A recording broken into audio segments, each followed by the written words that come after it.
Chapter 545. This was because the mercenary army was temporarily not recruiting. Otherwise, there would be many young men in Jiaoji who would want to join the army.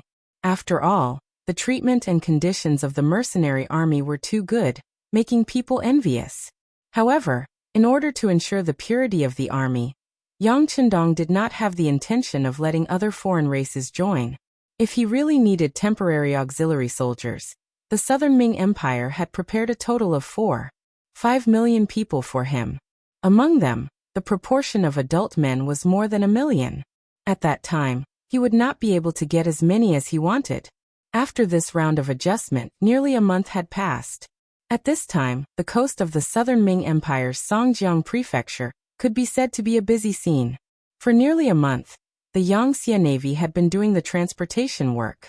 Later on, when the Southern Ming dynasty opened the prison cells in the various prefectures and sold the 200,000 prisoners to the mercenaries, the total number of people involved in this transaction reached 4.5 million, and the transaction amount also reached 99 million taels of silver. Because the Great Ming Empire did not pay attention to commerce and focused on agriculture, their annual tax revenue was only 10 million. After deducting the official's salary and various expenses, the total amount of money that could be deposited into the national treasury was only 6 to 8 million. It could be said that the Great Ming Empire was not rich. Even compared to the weaker Song dynasty, the national treasury's annual income was more than 15 million. In addition, the Great Ming Empire was now divided into the north and south. After the Southern Ming Empire lost 3 provinces' taxes, the national treasury's annual income was only a pitiful 3 million. This time, the Southern Ming Empire's emperor, Zhu Qizhan, could imagine how rich and imposing the Southern Ming Empire's emperor Yingzong would feel. When the last batch of people were sent onto the Yang family navy's transport ship, and the last sum of money was delivered to the chief eunuch Chao Jixiang by Yang Yang's hands, the Southern Ming Empire's vigorous new army training had begun. Various kinds of bustling weapon factories had also appeared. With money in the national treasury, the various departments of the Southern Ming Empire also began to complain about being poor. Facing this situation, Zhu Qizhan, who was in a great mood, waved his pen and approved all those who had a legitimate reason to ask for money. For a time, the entire upper echelons of the Southern Ming dynasty were in a jubilant mood. As for those who criticized Zhu Qizhan for trading people, there were much fewer voices. Unlike the nouveau riche mentality of the Southern Ming dynasty, the original capital of Jiaoji, Hanoi City, had a newly built commercial street that was soon open for business. At this moment, Yang Chendong had changed the name of Jiaoji to Vietnam, which would be their name in the future. Originally, Yang Chendong wanted to change it to Yunnan province. However, considering the feelings of the two emperors, he didn't provoke them and didn't do it immediately. The commercial street was fully prepared by the first officer of the Vietnam region, Song Zhe, and opened for business. The entire street was 1,500 meters long, and there were over 100 shops of different sizes. Here, one could see all kinds of items sold by the mercenaries, such as toothpaste, toothbrushes, toilet paper, soap, chewing gum, white sugar, and all kinds of condiments. There were all kinds of new types of clothing, outerwear, qipao women's underwear, glasses, and all kinds of packaged drinks. There were also instant noodles, ham sausages, and all kinds of portable canned food, canned pork shoulder, preserved vegetables with pork, for happiness meatballs, mushroom meat sauce, sweet and sour pork ribs, red braised pork. There were also high-grade divine objects, mirrors, floor clocks, perfumes, and sets of beautifully packaged cosmetics, lipsticks, and so on. As long as one entered the commercial street, one would immediately be dazzled by the dazzling lineup. The nearby merchants who heard the news could only hate that they didn't have enough eyes and hated that they didn't have enough money on them.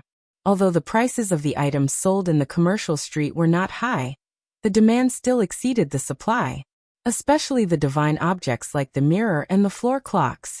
The former was priced at 100,000 taels of silver, while the latter was priced at 200,000 taels of silver. Soon more than a dozen of such good things were sold. This was because the merchants didn't bring much money with them. Otherwise, they would have sold as many as they had. Think about it. How many nobles were there in a country? Even if a noble only wanted one, the country could sell hundreds and thousands of them. The most important thing was that these items were only sold by the mercenaries. As for imitating them after they bought them, it was like casually finding something from the clock. That would be enough for them to study for a long time. Once they finished their research, there would be a new product in the Crimson Nest City. Once the items were sold, it represented a large amount of money. In this era of monopoly, what was even more hateful was that there was no need to pay taxes. In just a short 7 days, the total amount of transactions reached 50 million taels of silver. This was only the first batch, because there were already many merchants who said that they would immediately return to their countries to prepare their money and prepare to come again. With regards to these potential customers, the mercenaries naturally welcomed them. In order to provoke them, Songzhou intentionally spread the news that good items were limited. If they came late, they might not be able to buy them even if they had money. As a result, those merchants left Vietnam without stopping. They only wanted to return to their countries to deal with the items in their hands and bring more money to Crimson Nest City. The 50 million taels of silver were left for daily expenses. The total amount of 50 million taels of silver was loaded onto the ship by Yang Chendong. Then he personally led 2 cold vanguard platoons and 14 auxiliary battalions to Wuxia Island. Considering the importance of Vietnam, and the fact that Ruan Chunqing, Hongjin, and Chindi had not completely stopped the rebellion of the Jiaoji army, Yang Chendong left behind a cold vanguard platoon, 2 auxiliary battalions, and 6 temporary auxiliary battalions for Songzhou to use. At the same time, he also left behind 50,000 educated youths in Crimson Nest City. With them, the prosperity of Jiaoji, which was now Vietnam, was just around the corner. This time, Yang Chendong did not leave with great fanfare. After all, he was still the loyal duke of the great Ming dynasty. He still had to consider some things. However, when he stood on the bow of the ship and looked at the waves below his feet, he couldn't help but feel extremely excited as he got closer and closer to Crimson City. The last time he left Crimson Nest City was in 1448 AD. Now, it was already the 10th month of 1451 AD. In the blink of an eye, 3 years had passed. Although he had been reading various reports about Crimson Nest City, and had a certain understanding of the development there, he did not see it personally. After all, he did not see it with his own eyes. His heart was filled with anticipation. On the large ship, the 2nd Marine Regiment's commander Nha Tong, the 2nd Marine Regiment's commander Luo Pe, the 3rd Marine Regiment's commander Wu Sheng, and the others were accompanying Yang Chendong. Each and every one of them was in high spirits, as if they were returning home in glory. Commander Nha, how is the situation on the island? The Shang dynasty should have been suppressed for a long time. After enjoying the sea breeze for a while, Yang Chendong calmed down a little. He turned to look at Commander Nha Tong. The reason why Yang Chendong wanted to make a trip to Crimson Nest City was not only to see how the development there was, but also to provide appropriate technical guidance. Of course, this guidance referred to taking out some relevant books. Previously, he did not give out too profound books because he was afraid that those people would not be able to understand and would be misled. Another reason was to completely take over Wuxia Island. Originally, he was worried about the lack of population. Even if he destroyed the Shang dynasty, he would not be able to control it well. However, it was different now. With the 4.5 million people from the southern Ming dynasty, although they could not use all of them, at least half of them would be sufficient. Hearing Yang Chendong ask about the situation of the Shang dynasty, Nha Tong immediately came over and said excitedly, "6th young master, everything is ready. Our brothers have said that under the joint attack of the army and navy, the Shang dynasty would be completely destroyed in 3 days. Very good." Hearing this answer, Yang Chendong laughed heartily in satisfaction. Since he came to this world, it had only been 3 years. However, he had changed too much. Once the foundation was laid, it would be the time for the Han race to soar into the world. The new pier of Crimson Nest City was currently filled with people. Many people were standing on the newly built cement plaza and looking into the distance. This was also because Division Master Lung Song was leading the team to maintain public order. Some unnecessary people had already been cleared away and went back to doing what they were supposed to do. Otherwise, the number of people waiting here would have increased exponentially. However, Some people could be persuaded to leave, but some people could not be persuaded at all. For example, there were a few madams standing under a large umbrella. Although it was already October, when the sun was at its peak in the afternoon, it would still feel hot when the sun shone on one's body. The umbrellas were only used to prevent the sun from shining on them. Hu Yan, Madame Shui, and Hu Man were waiting there with their respective maids Xiao Qing, Xiao Wei, and Xiao Yun. About 50 meters away from them, there was a tall young lady in military attire who was also standing there and looking up. This lady was wearing a camouflage military uniform with the insignia of a major. She stood there with her back straight. Perhaps because she was exposed to the sun often. Her skin was not very white. Strictly speaking, it was still a healthy wheat-like complexion. It was precisely because of this that when her large eyes blinked, she appeared to be more spirited and had an indescribable heroic temperament. She was the head of the Crimson Nest City's military propaganda department, Luan Xiaoyu. She was the girl that Yang Chendong hugged 3 years ago. However, compared to that time, she was now nearly 1.6 meters tall. One must know that she was not yet 14 years old, but she already had a pair of long legs. If she continued to grow in this way, it would be easy for her to reach 1.7 meters tall. Chapter 546. Her body proportions were already very good to begin with, and with the addition of the military uniform, it added a bit of temperament. If it wasn't for the fact that she still looked somewhat immature, it was likely that any man who saw her would inevitably be unable to walk. But even if she wasn't 14 years old, in the entire Qiqian city, who knew how many men secretly liked her? If it wasn't for the rumor that she liked the god of Qiqian city, and that Lord God also liked her, it was likely that those who came to ask for her hand in marriage would have already trampled over her doorstep.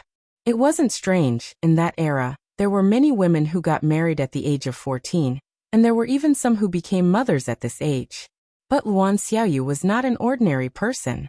Not only was it rumored that she had a good relationship with Lord God, just based on the status of the Luan family in Qiqian City, it was something that few people could compare to. Luan Xiaoqin's brother, Luan Qi, was now the manager of the power plant. Luan Xiaoqin's mother, Zhou Hua, was now the manager of the garment factory. Even her brother, Luan Xiaoqin, was now a battalion-level instructor, and also had the military rank of major. A family of 4, all of them were officers, and their ranks were not low. How could an ordinary person be worthy of a woman from such a family? Not to mention, Luan Xiaoyu had always been very proud, and her heart had long been stolen away when she first met Yang Chendong. How could she put anyone else in her eyes?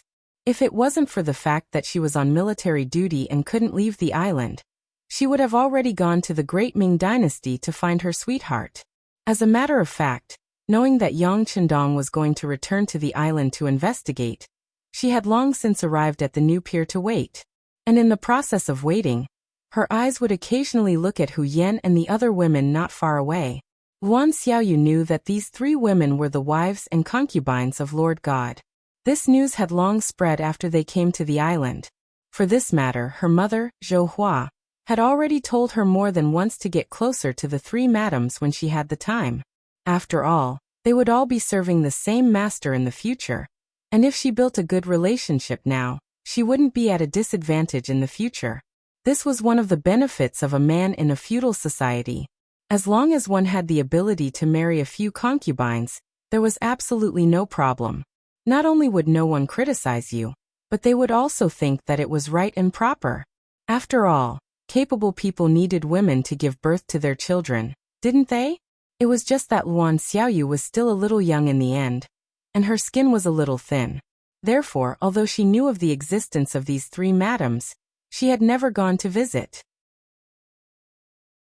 She also believed that these 3 madams would also know of her existence. After all, in Crimson City, she was more or less a celebrity. She didn't rely on her parents, elder brother, or her relationship with the god.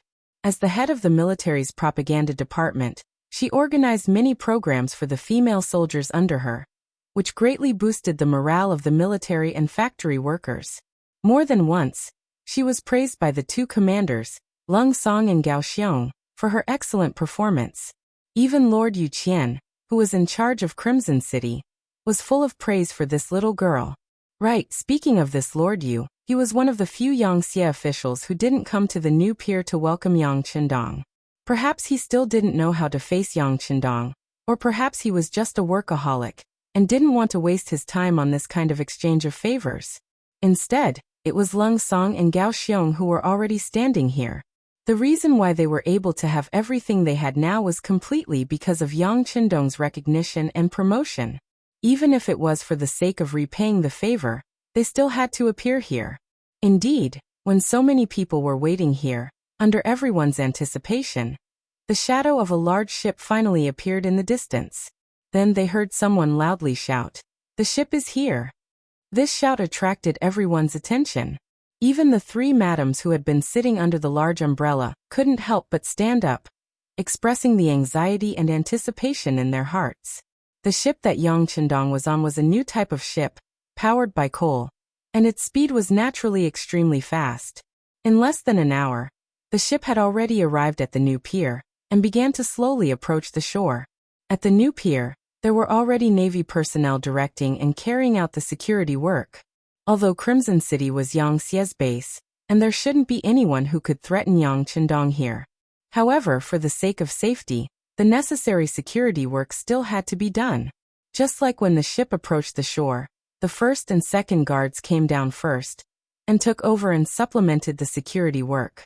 After the security work was arranged, Yang Qindong walked out of the ship with Luo Pe and Ye Yong and came to the new pier. When his footsteps landed on the new pier, Yang Qindong felt a very strong sense of security. He couldn't help but feel better and laughed heartily. "Husband." As soon as Yang Qindong stepped into the cement square in front of the pier, Huyen had already come over with the third madam, Lady Shui, and the fifth madam, Su Man Er. "Madam, thank you for your hard work." Seeing Huyen and the other two women coming over together, Yang Qindong even grinned. Then, in front of everyone, he opened his arms and hugged Huyen, who was walking in front, in his arms. This action was naturally emotional. Although they hadn't been separated for a long time, they had experienced a lot, and it gave people a feeling of being separated for a long time.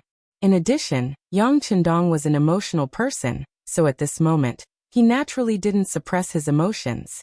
However, such an action was still a bit exaggerated in the eyes of others. Some of the surrounding security guards and Navy soldiers couldn't help but quickly turn their heads in other directions. Obviously, for them, such an action was still a bit too much. At that time, even if there was something between husband and wife, they had to go back to the boudoir to do it. In front of outsiders, hugging was already considered an immoral thing. Once some old masters saw it, they would inevitably be lectured or even punished. However, Yang Qindong didn't have such awareness. This was just a hug in public. Compared to the later generations who dared to kiss on the street, this was really nothing. This hug made Huyen very happy, but she was also a little shy. Her cheeks were red, and she whispered in Yang Qindong's ear, "Husband, many people are watching. Besides, if you want to hug, you can't just hug me. There are also two sisters." This was the demeanor of a first wife. Her husband had other women. Not only could she not stop it, but she also had to pretend to be very magnanimous. Even if this magnanimity was just a pretense, she had to keep up the pretense. Otherwise, the title of a jealous woman would fall on her head. Listening to Huyen whispering to him, Yang Qindong chuckled and whispered, Then I'll deal with you tonight." Then, regardless of Huyen's blushing face, he let go of her and hugged Madame Shui and Su Maner, who were beside him. Naturally, the two women's faces were bright red and glistening. After hugging the three women, Huyen walked up and pointed her chin forward slightly. "Husband, there's another sister over there." Yang Qindong looked up with some confusion and saw Wan Xiaoyu standing in the crowd. Although she was surrounded by a group of female soldiers, she still stood out like a crane in a flock of chickens, standing out from the crowd. "This is Xiaoyu. Haha, you've grown so tall." Yang Qindong's memory was good. He recognized Wan Xiaoyu when she seemed to have changed her appearance. Then he laughed heartily and strode over. Seeing Yang Qindong walking toward her, Wan Xiaoyu's heart pounded. Then, she didn't know where she got the courage to run over and plunge into Yang Chendong's arms. Hugging Wan Xiuyu, feeling her accelerated heartbeat and the fragrance of a young girl coming from her body, Yang Chendong couldn't help but feel emotional. The scene of the first time he saw this woman appeared in his mind. The malnourished girl who seemed to be extremely happy just by getting a piece of candy had now become a young girl and had grown up. Luan Xiaoyu felt Yang Chendong's broad chest and the warmth of his body, which made her feel intoxicated. She didn't know how many times she had imagined this scene in her heart. She just hoped that this moment would stay here forever. It was just that it was difficult for beautiful things to last forever. Not far away, 2 military officers with the rank of colonel came over. They were the 2 division commanders, Lung Song and Gao Xiong. Okay, go to your sister whose place first. We'll catch up later. Patting Luan Xiaoyu's back, Yang Chendong said softly. Okay. Luan Xiaoyu happily agreed. She had already understood the meaning behind these words.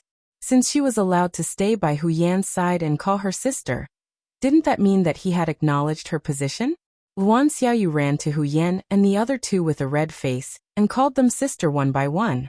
Then, she quickly laughed and chatted with them, becoming one of them. On this side, Lung Song and Gao Xiong had already stood in front of Yang Chendong, and gave a standard military salute.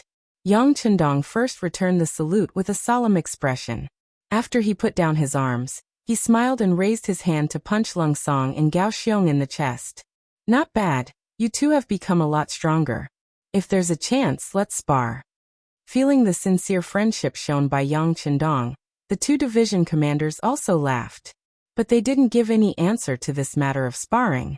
Not for anything else, but because they had long heard that the 6th young master's strength had improved a lot recently. Even the entire second guard team of 20 people was no longer his opponent. Although the first guard team could still suppress him, it seemed that they wouldn't be able to last long. Sooner or later, they would be defeated.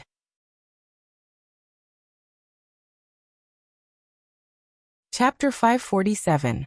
Such a pervert. How could the 2 teachers overestimate themselves and challenge him? Although losing to the 6th young master wasn't shameful, if they were to challenge him despite knowing that they were no match for him, wouldn't that be asking for trouble?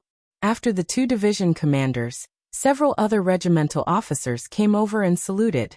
As for the other battalion officers, they could forget about it. With Yang Chendong's status, battalion officers would find it difficult to get close to him unless they were on a combat mission. Accompanied by Lung Song and Gao Xiong, Yang Chendong walked out of the new pier.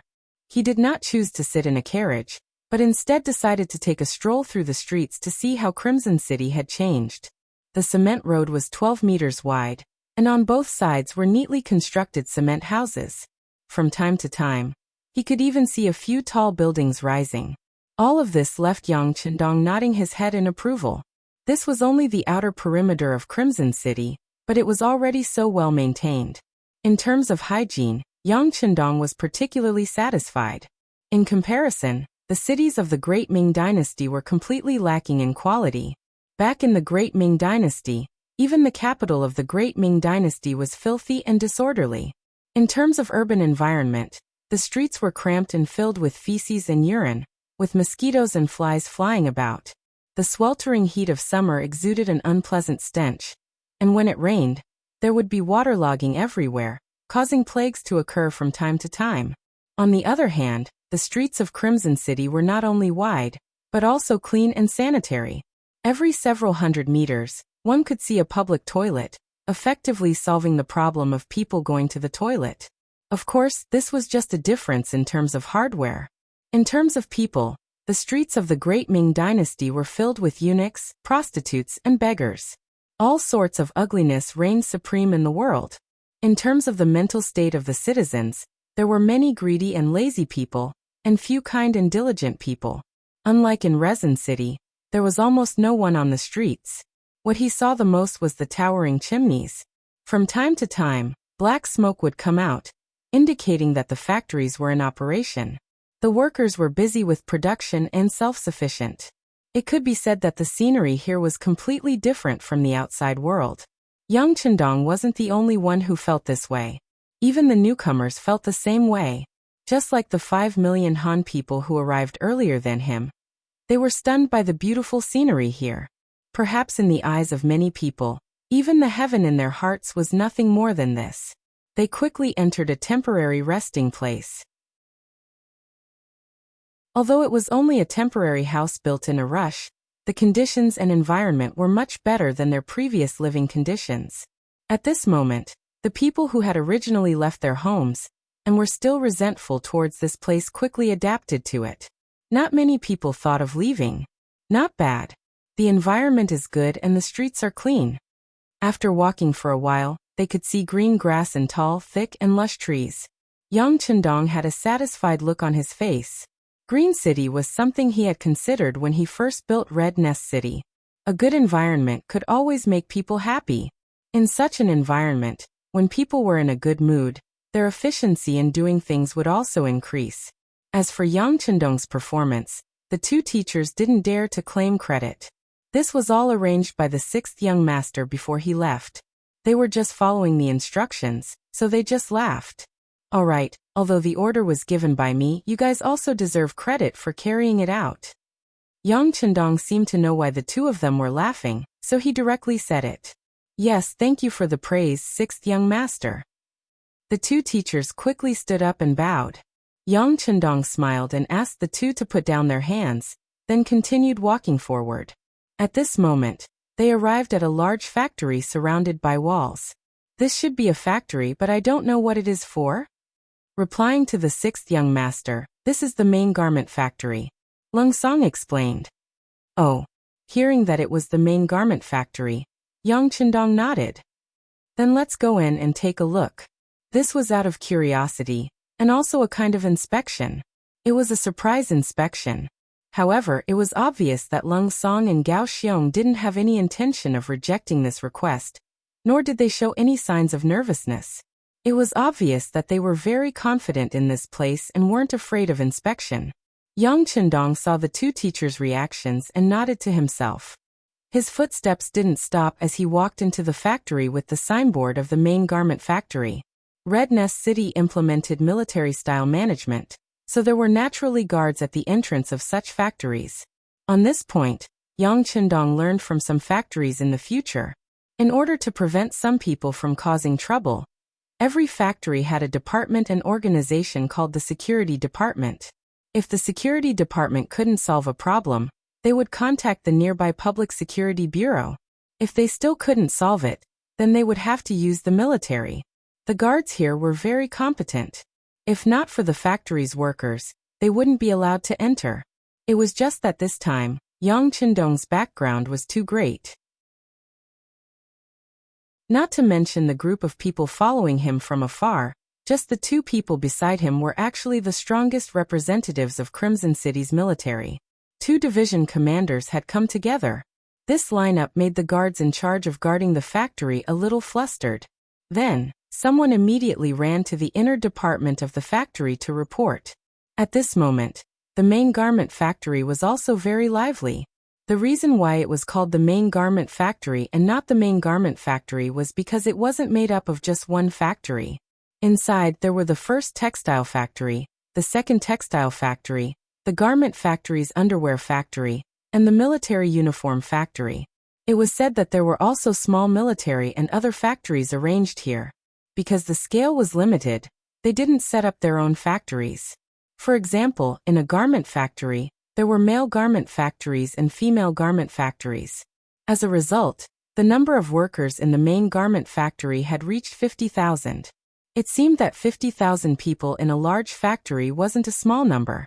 If they were divided into several branch factories, and each branch factory was still operating on 3 shifts, then this amount of people wouldn't be considered much at all.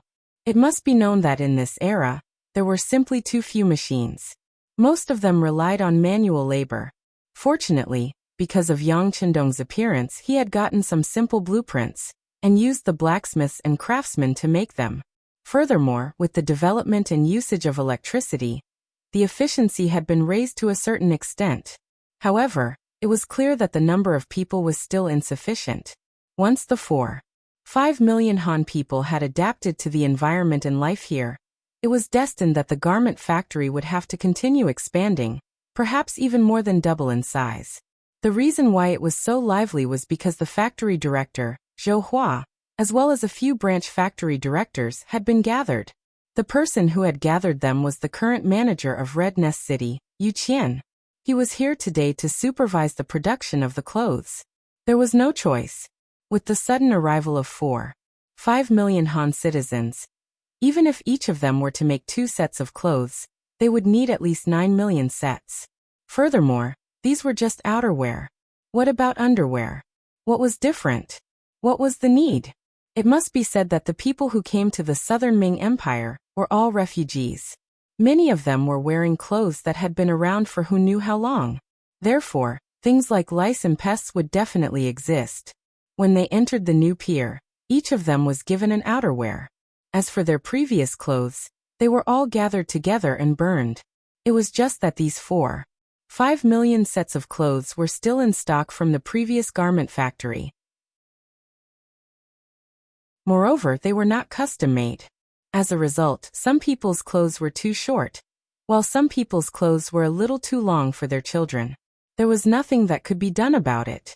After all, it had only been a little more than a month since they received the news that there were so many refugees. To be able to produce 4.5 million sets of clothes in such a short period of time was already not easy. Regarding this situation, Yu Qian naturally had some understanding. However, it was useless for him to understand. Right now there were so many people waiting for a change of clothes. Being urged by his subordinates, he came to the main garment factory and gathered the directors of the branch factories to see if there was a way to solve the problem. Factory directors, I won't say too much. It's all about work. How about this? The underwear factory and the military uniform factory temporarily stop your work and focus on producing ready-made clothes to increase production. What do you think? After gathering the directors, Yu Qian stated his intentions and looked at everyone with an expectant expression. How can that be? As soon as his voice fell, a voice of objection immediately sounded. Our underwear factory is still being urged to produce goods. Lord Yu, you also know how popular our underwear is right now. We can earn a lot of money for Red Nest City. How can we stop just like that? The one who shook her head was the director of the underwear factory, Mei Ling. Like her name, Mei Ling was not only beautiful, but the underwear factory was also in good order under her leadership. It earned a lot of money for Red Nest City. Being able to earn money was where her confidence came from. Even when facing Yu Qian, the person in charge of Red Nest City, she still said whatever she wanted to say. Just as Mei Ling's voice fell, another burly man's voice sounded. The military uniform factory still has a lot of tasks that haven't been completed yet. Lord Yu, you don't know. The soldiers on the front lines are very brave, but their lives are very tough. We can't just watch them when in tattered clothes. Needless to say, the one who counterattacked was the director of the military uniform factory, Feng Lei. As a former burly man in the military, because he injured his body during training, he had no choice but to retire and work elsewhere. Under his leadership, the military uniform factory's work was very effective. Even the director of an underwear factory dared to talk back to Yu Qian, let alone a military uniform factory backed by the military. As one of the dozens of Cold Vanguard members personally trained by Yang Qindong, Feng Lei's qualifications were also extremely old. When Feng Lei spoke, he had such confidence.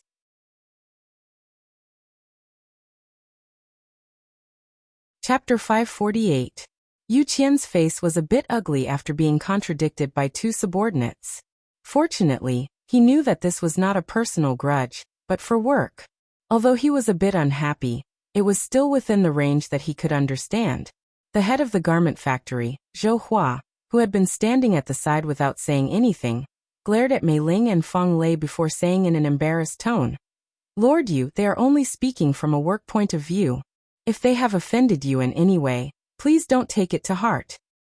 Although she was only the head of the garment factory, Zhou Hua's words were more forceful than humble.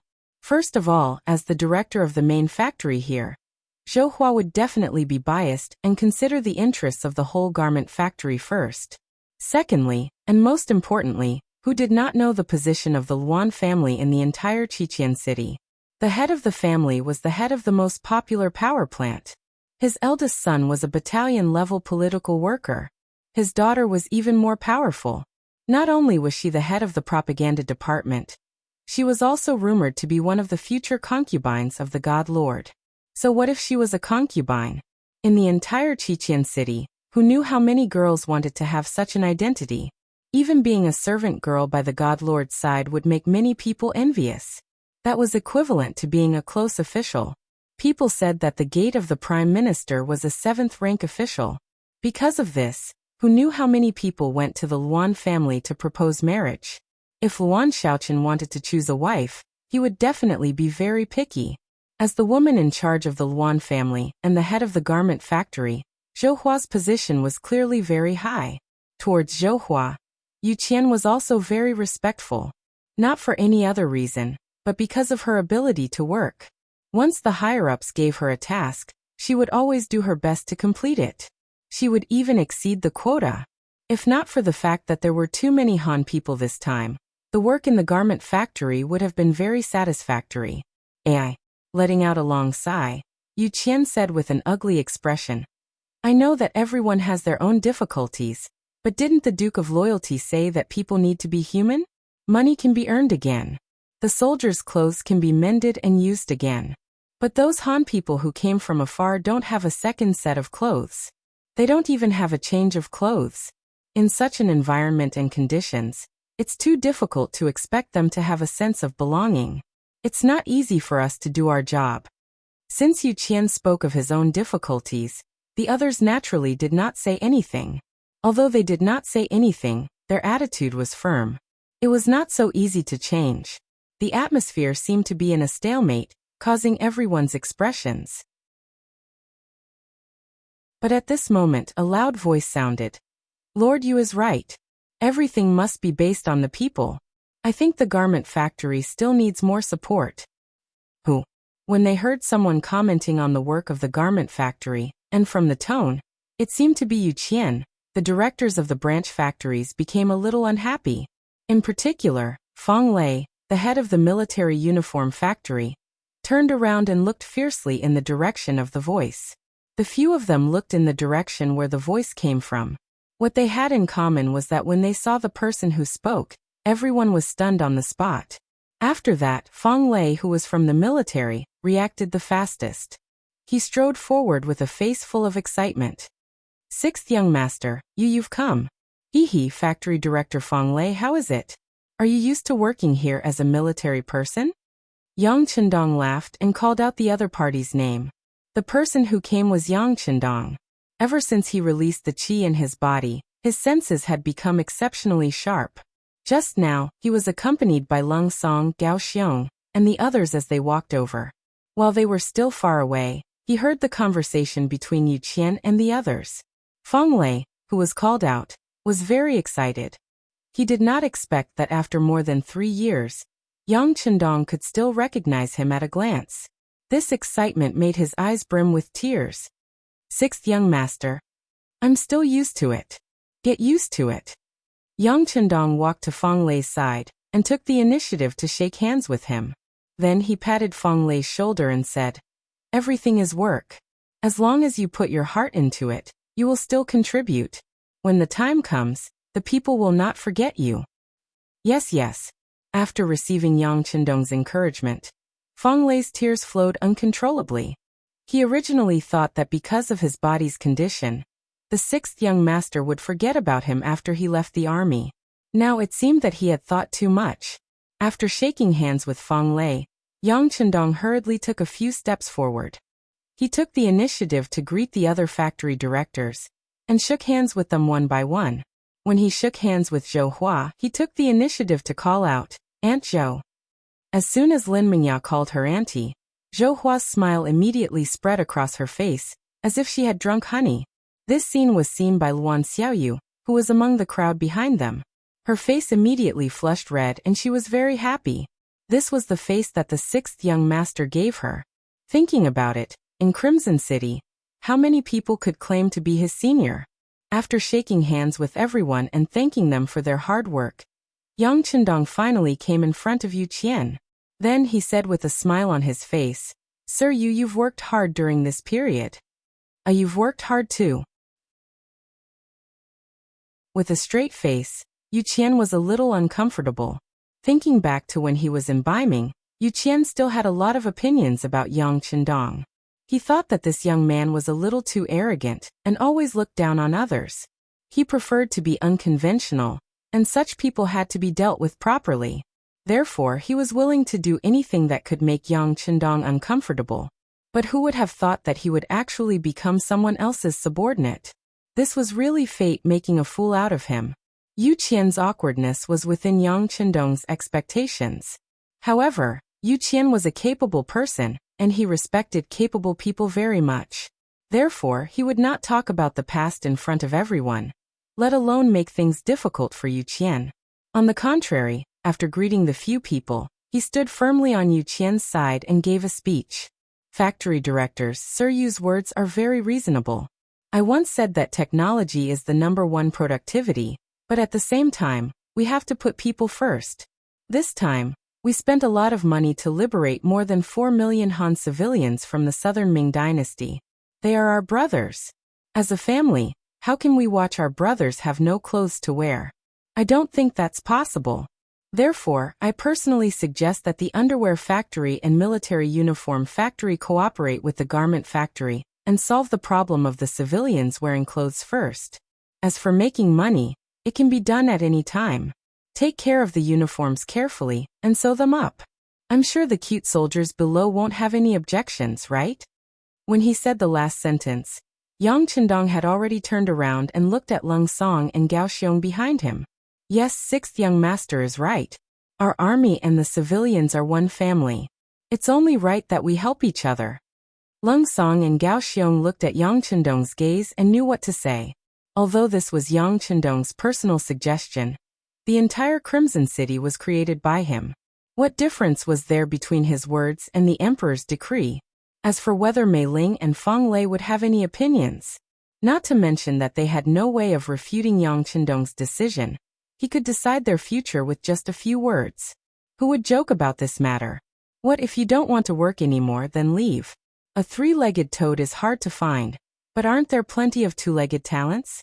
Yes, we will immediately follow the sixth young master's instructions. Zhou Hua immediately expressed her stance. This time, no one dared to object. The matter was resolved. Seeing that Yang Qindong didn't have any other instructions, Zhou Hua told the factory directors to do what they were supposed to do. Originally, he wanted to let Yang Qindong say a few words, but considering that he had just returned to Crimson City and didn't know much about the various matters, he was afraid that what he said at this time would be biased, so he decided to find another opportunity. After leaving the garment factory, the person beside Yang Qindong changed to Yu Qian. Compared to the awkwardness when the two met, when they talked about work, Yu Qian's expression slowly returned to normal. Yang Qindong also had a rough understanding of the current Crimson City from Yu Qian. After the destruction of Jiaoji, about 500,000 people migrated from there. In addition to the 4,500,000 from southern Ming, the population increased by about 5 million. For the Yangxia government, which only had a population of 1 million, the pressure was obvious. In Yu Qian's words, whether it was Crimson City or even the entire Ryukyu Island, there was a limit to the number of people it could support. Even if they took down the first Shang dynasty and completely liberated this place, the population shouldn't be too high. Otherwise, the pressure would be too great. Yang Qindong had a better understanding of Ryukyu Island than anyone else. It was only 6 million people. Even if the remaining 1 million people from the first Shang dynasty were included, it was only 7 million people. For Ryukyu Island, which had a surface area of 36,008 square kilometers, it wasn't much of a pressure. From what he knew, the population of Ryukyu Island in the past had reached 20 million people. Other than the lack of housing, didn't the people there live quite well? However, since this question was raised by Yu Qian, Yang Qindong naturally couldn't deny it. Instead, he nodded and said, "All right, I understand. However, Lord Yu, don't worry. Now that we have conquered Jiaoji, it will become our second base. After that, we will conquer the Lansang Kingdom, and the other small countries nearby. When that time comes, the pressure on the population will shift.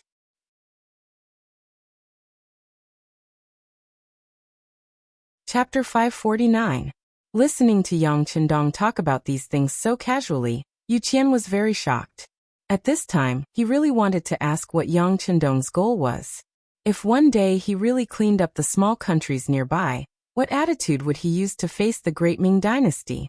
Could it be that he wanted to overthrow them? However, this kind of question was just a thought in his heart.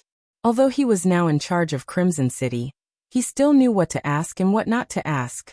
The most important thing was that Yu Qian was also a nationalist in his bones. He also believed in the phrase, "Those who are not of my race must have a different heart." So he was supportive of Yang Qindong's actions.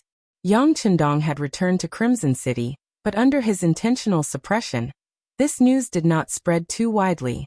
Although some people knew that the godlike young master had returned to the island, there were too few people who had seen him. Adding on the fact that everyone had a lot of work to do, there were many things that they had to do, so not many people paid attention to this matter. This was the result that Yang Qindong wanted to see.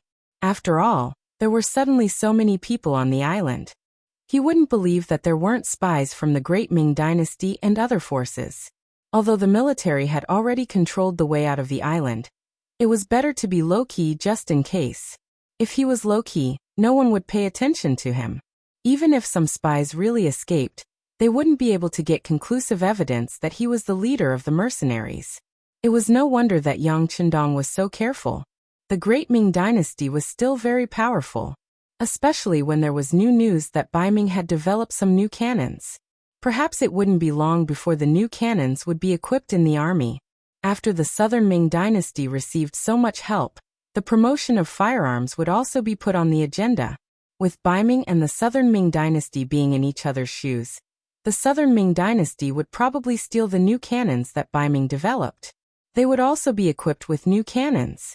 Perhaps this was the change that Yang Qindong's arrival brought to them. It wasn't bad, but it wasn't good either. In short, his opponent's strength had become stronger, so he had to be careful.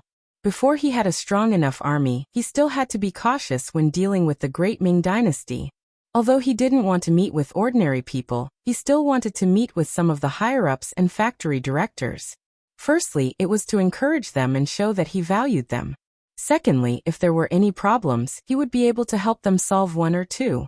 Just like that night when he arrived at Crimson City, Yang Qindong first met with Wan Qi, the director of the power plant, in the palace that had been built long ago. Electricity, as an advanced technology, had already been used in some practical work in Crimson City. For example, the machinery of the textile factory, the simple mixer and production of the cement factory, the craft of the glass factory, the machinery of the paper mill and the brewery, the craftsmen and blacksmiths working with iron and steel, and so on. There were also things like the arts troupe, the publicity department's performance, as well as things like civilian electricity. Electricity was very complicated. If there was only one idea, it would be very difficult to turn it into reality. However, once it was really done, it would be much simpler. After the cultivation and use of rubber on a large scale, it would be even simpler to use. Yang Qindong called Wan Qi over mainly to talk to him about the use and situation of electricity. Wan Qi might be very impressive in front of outsiders, and even many departments that used electricity needed to have a good relationship with him to do things. However, in front of Yang Qindong he had always been very humble. He wouldn't forget that electricity came from the sixth young master's ideas, and even a lot of his knowledge was learned from the books that the sixth young master gave him. It could be said that in front of the sixth young master, he was just a primary school student. Because he was really humble, when facing Yang Qindong, Wan Qi gave a detailed report of everything he knew. For example, the current needs of electricity, as well as some projects that were being developed. For example, tap water would not work if there was a lack of electricity. There was no way to filter and drink it. When some machines used electricity, the voltage was unstable, and they were constantly overcoming difficulties. Yang Qindong listened very carefully. Often when he encountered a problem, he would tell Wan Qi some of the situations that he saw in the future. However, he was not a professional after all, so he could only point out a direction. He would go back to the warehouse to see if there were any relevant books. Throughout the night, the two of them chatted a lot. In the end, Yang Chendong took out some drawings. There were pictures of rice cookers, induction cookers, and simple electric kettles. These were all related to people's livelihood. Speaking of which, it was not very complicated after electricity was connected. In fact, the sixth young master wanted to simplify things first. Once Luan Qi and the others could really use it skillfully, then they could consider making electric scooters. After sending Luan Qi away, Yang Chendong met with the student Feng Ke, who had been waiting outside for a long time. Feng Ke was in the first batch of students at the Yang Family Academy. He was originally a student in dire straits, but he was very smart, and his ideas were also very imaginative. In Yang Chendong's opinion, he had the potential to be a scientist and creator. This time, he called Feng Ke over to let him make a bicycle. Since they were going to use electric scooters, of course the bicycle had to be made first. In contrast, the bicycle did not require too much knowledge. It only needed a blueprint. Then, the craftsmen and blacksmiths just needed to make the relevant parts. With rubber tires, it could be said that everything was ready. Feng Ke left with the bicycle blueprint with joy and excitement. He believed that tonight would be a sleepless night for him. Are you still not going to rest? After drinking a few pots of tea, Hu Yan, as the first madam, appeared in the side hall of the palace. Stretching his body, Yang Chendong smilingly patted his right leg. He knew that he was too eager to achieve success, which resulted in him neglecting the few ladies. It was truly a sin. Although they were already an old couple, Hu Yan still sat down on Yang Chendong's lap with a blushing face. Then, with a hug, her body was suspended in the air. Then came the sound of Yang Chendong's laughter. In his arms, Hu Yan buried her head very deeply. Such a shy appearance made Yang Chendong unable to stop himself from having a primitive impulse. Let's go. It's late, it's time to rest, ha ha ha ha. Yang Chendong's laughter resounded in the palace. Then, with Hu Yan in his arms, he strode toward the bedroom at the back of the palace. The moon hid in the clouds shyly. That night, Yang Chendong showed his power. The qi in his body became very active. Not only did he subdue Hu Yan, but he also hugged the other two madams, Lady Shui and Su Maner. Even so, it still did not satisfy him. If he did not consider that they were his wives and did not want to ravage them too much, he was afraid that after this night, the three of them would not be able to get out of bed for 3 days. After a night of absurdity, they had unlocked too many embarrassing positions. The three women accompanied Yang Chendong until dawn. After that, they fell into a deep sleep. On the contrary, Yang Chendong became even more spirited. He felt that with the help of qi, his whole body was refreshed. At this moment, it was as if his strength had obtained another breakthrough. After sleeping with the three women, he walked out of the bedroom and came to an empty martial arts field. He started to practice martial arts. Indeed, it gave people the feeling that he was a juggler.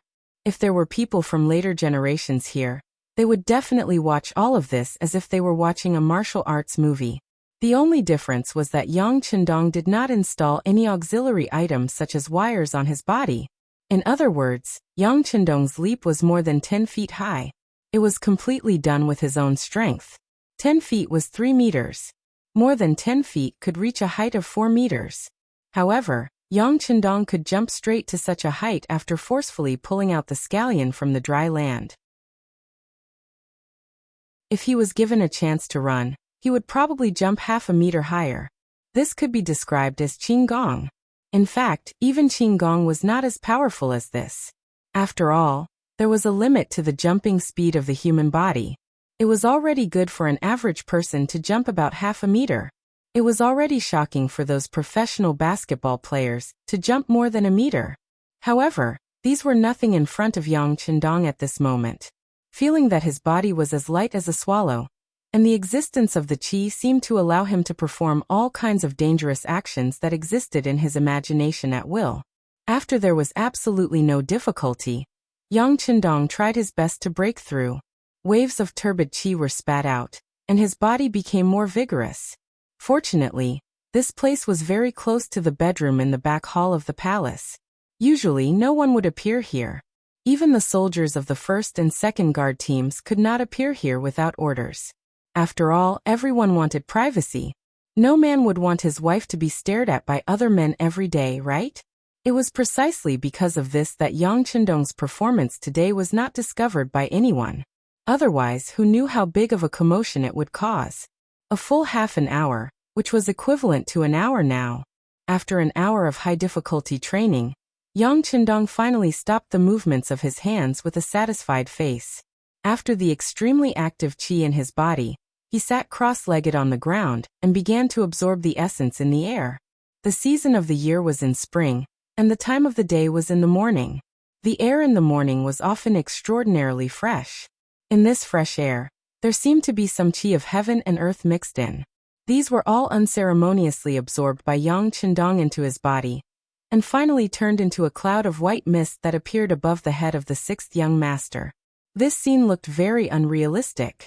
In this regard, Yang Chendong did not have the slightest idea. It was not until another 2 hours had passed that he felt that his body could not absorb too much air that he slowly opened his eyes and stood up slowly.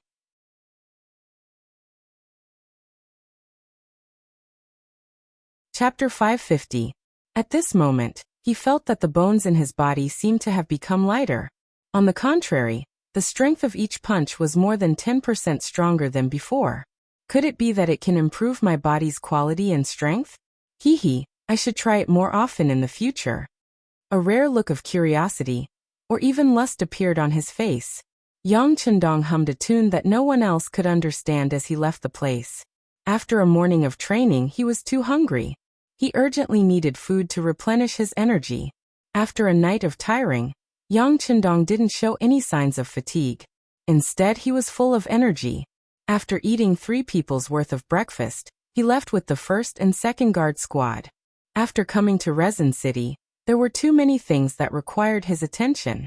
There were also too many industries that required his guidance. For example, the weapon factory and shipyard, these kinds of industries that were obviously very high-tech. Since the invention of electricity, there was a big breakthrough in this kind of research.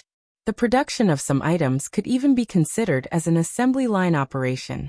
Or it could be said that the conditions were ripe. The next step was to build lathes. On this point, Yang Chendong didn't dabble much in it in his previous life. The only thing he could do was to describe some scenes that he saw in his previous life. Then he took out some related books for them to study. Even so, it brought a great shock to these professional researchers. They all looked at Yang Chendong with admiration, and even worship. In their eyes, their sixth young master seemed to be omnipotent. The inspection and guidance took a total of 7 days. On the morning of the 8th day, after sleeping with 4 people as usual, he finished his training in the morning. After eating breakfast, he directly brought the guards to the military building in Resin City. This building that was painted green on the outside was the military headquarters of the Yang faction's new army. It was where the head of the military was located.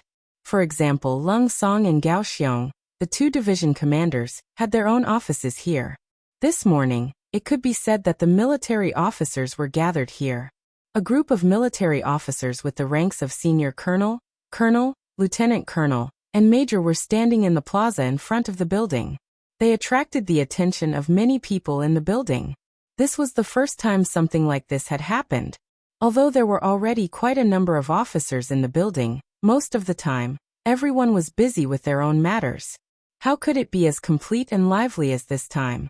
To be able to make so many officers appear here and wait peacefully, other than Yang Chendong, who was known as the god of war in the military, no one else would be able to do this. They're here, men.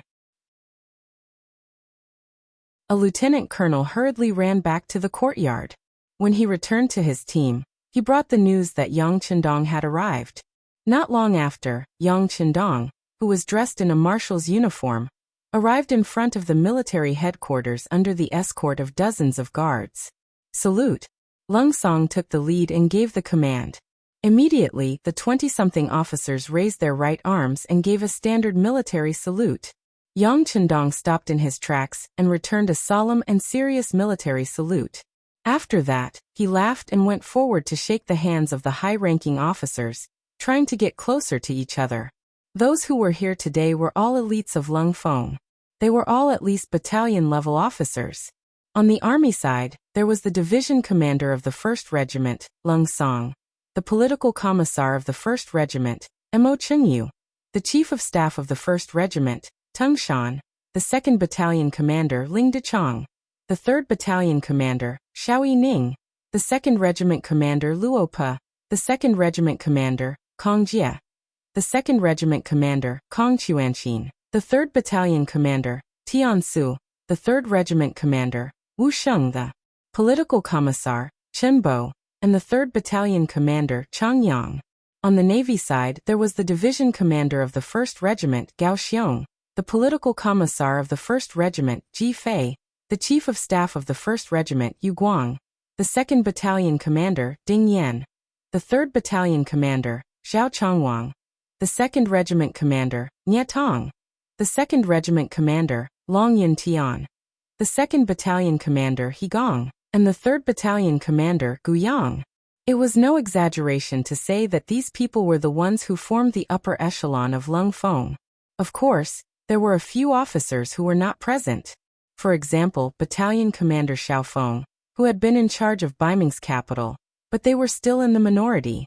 Yang Chendong, who had shaken hands with all the division, regiment and battalion officers, was led into the headquarters by Lung Song and Gao Xiong. In the spacious conference room, Yang Chendong listened to the officers' reports on their work and gave some encouraging instructions.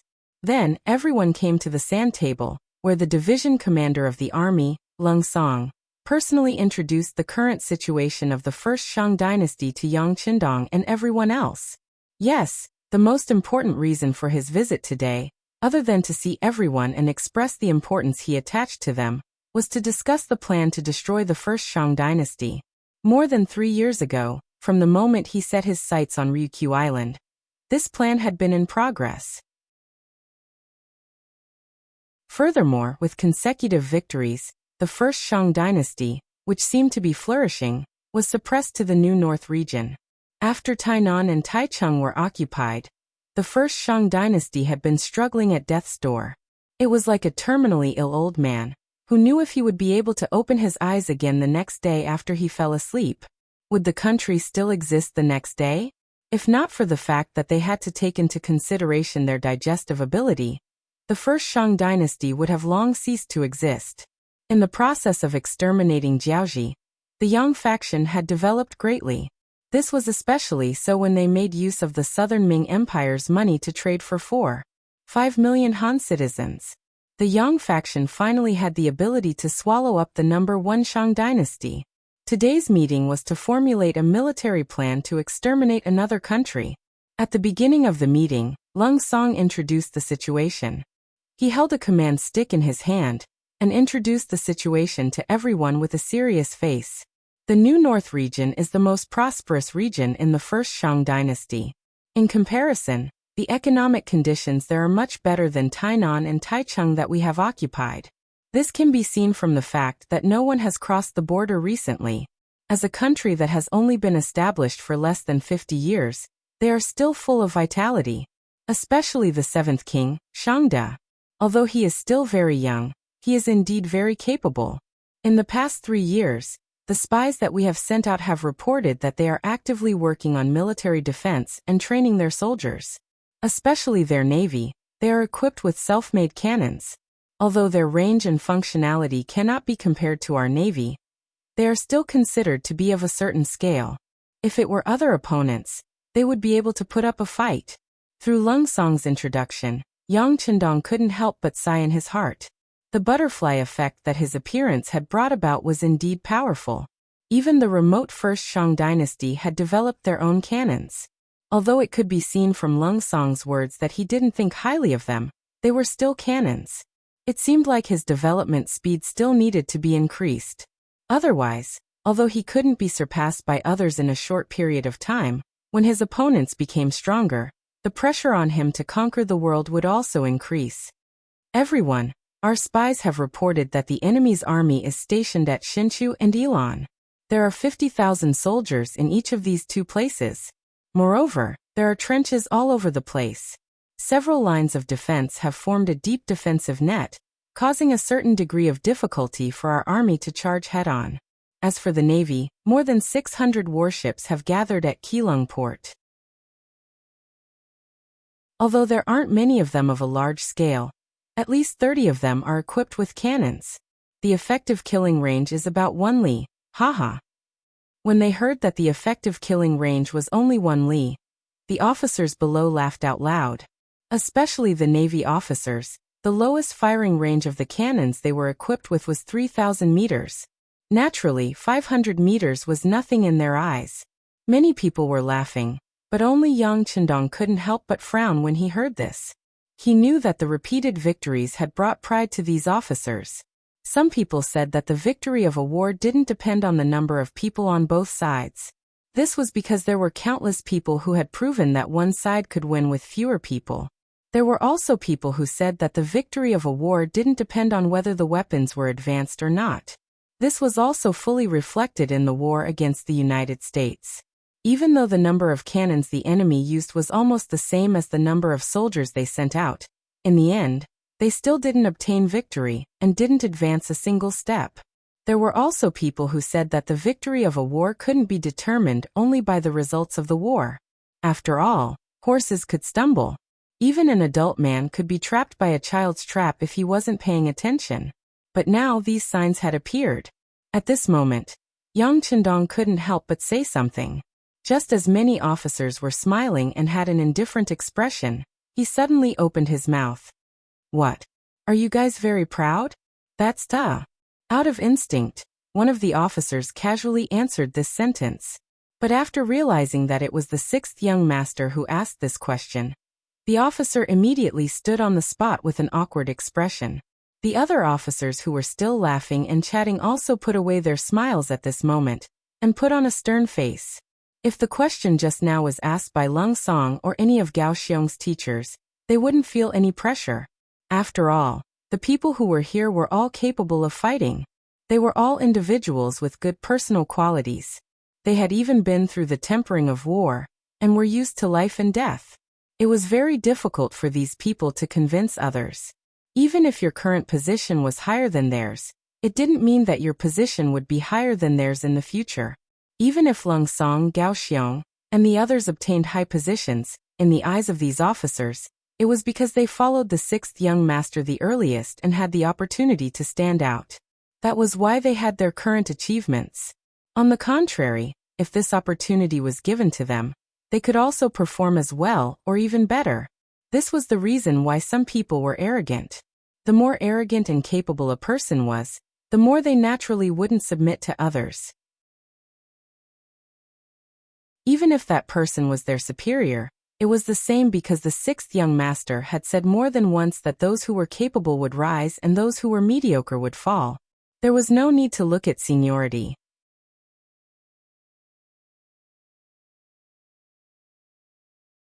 Chapter 551. Who knew if they would seize the opportunity to soar into the sky? But when these words were asked by Yang Chendong, everything was a different story. Who was Yang Chendong? He was the sixth young master who must be respected in the eyes of the higher-ups. He was the god of war in the eyes of the soldiers. He was the eastern commander in the eyes of the young girls. He was the god in the eyes of the common people. He was the duke of loyalty in the great Ming dynasty.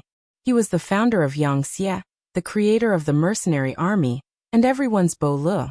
It was not an exaggeration to say that if Yang Chendong hated someone, then no matter how great that person's achievements were, he would immediately lose everything. Don't think that it was impossible. This was the consensus formed in the feudal society. Here, no one would talk about human rights with you. Otherwise, when an emperor dealt with his subjects, he would have to discuss with the other ministers, look at everyone's faces, and even hold an open election. From this point alone, Yang Chendong was the king of Chiqian City, and the only king. If he was unhappy, then no one would have a good time. Obviously, the current Yang Chendong was indeed a little angry. After everyone realized this, they immediately became nervous and careful. Yang Chendong saw the change in their attitude, but he was not satisfied. who knew how many of these people really knew that they were wrong, and not just putting on an act. Therefore, he needed to point out everyone's problems. Although this would make some people unhappy for a while, it didn't matter as long as it was sincerely for them. Do you think you are very powerful? Or do you think that you are already invincible in the world, and you don't put others in your eyes? Yang Chendong asked in a deep voice when everyone was quiet. When Yang Chendong was angry, Tiger Mane and Beta Persei immediately puffed out their chests. Then, under their silence, the members of the first security team who were in charge of security around the conference room began to rub their hands together, as if they were waiting for the sixth young master's order to arrest them. The change in the atmosphere in the conference room made some of the officers who just wanted to put on a show feel nervous at this moment. When they noticed that the sixth young master was not joking with them, and was about to get serious in a fit of anger, many people began to reflect. Could it be that they were really too arrogant? Just as these people woke up, Yang Chendong's voice came out of the conference room again.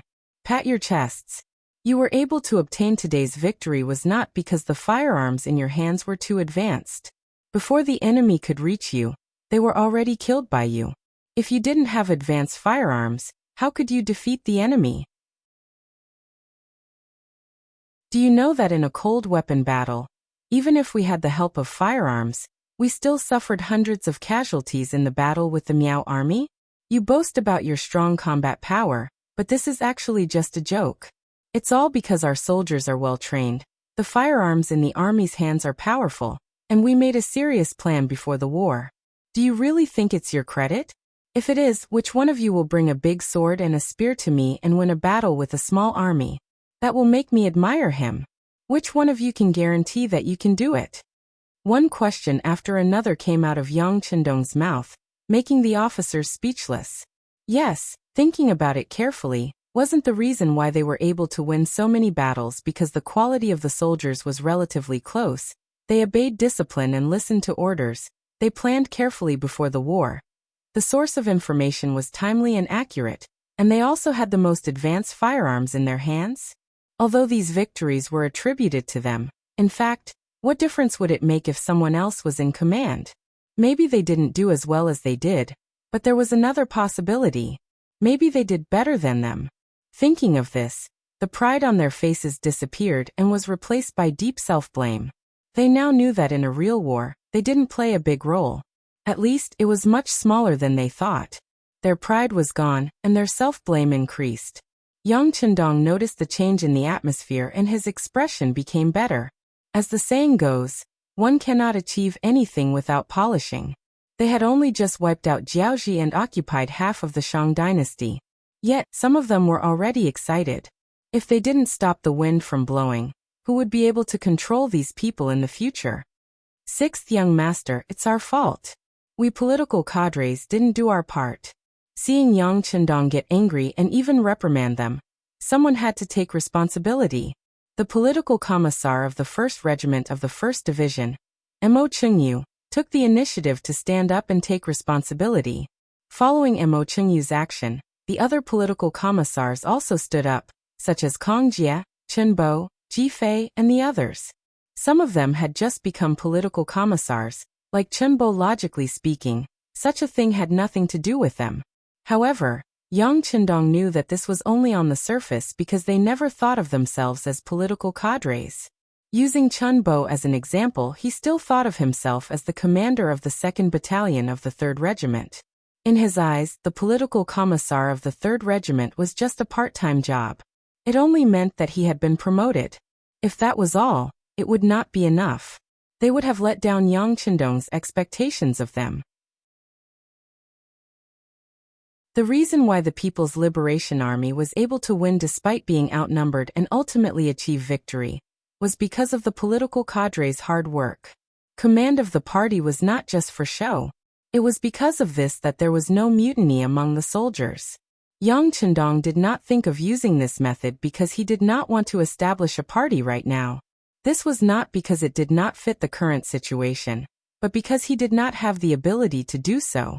There were some things that if you did not have the ability to do it, it would be easy to draw a tiger but end up like a dog.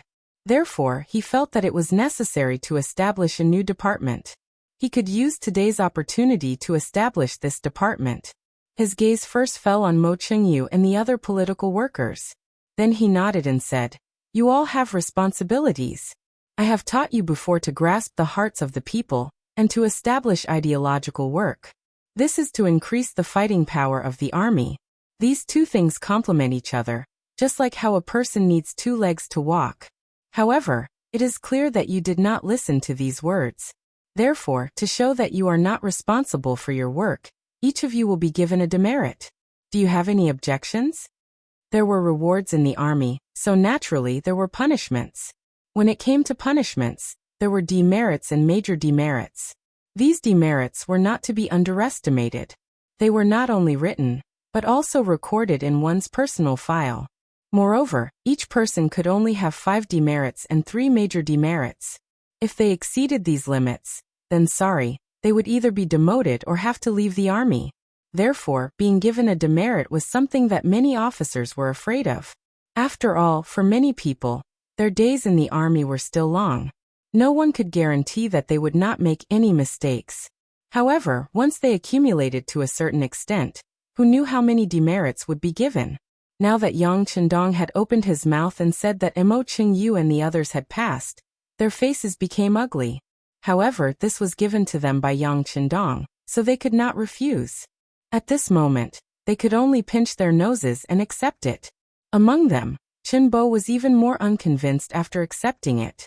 He had just been promoted to political commissar, and he had not done anything yet. Although he understood this kind of work, being given a demerit as a new officer was not something that anyone was willing to accept. Fortunately, after Yang Chendong gave them a stick, he gave them a sweet date.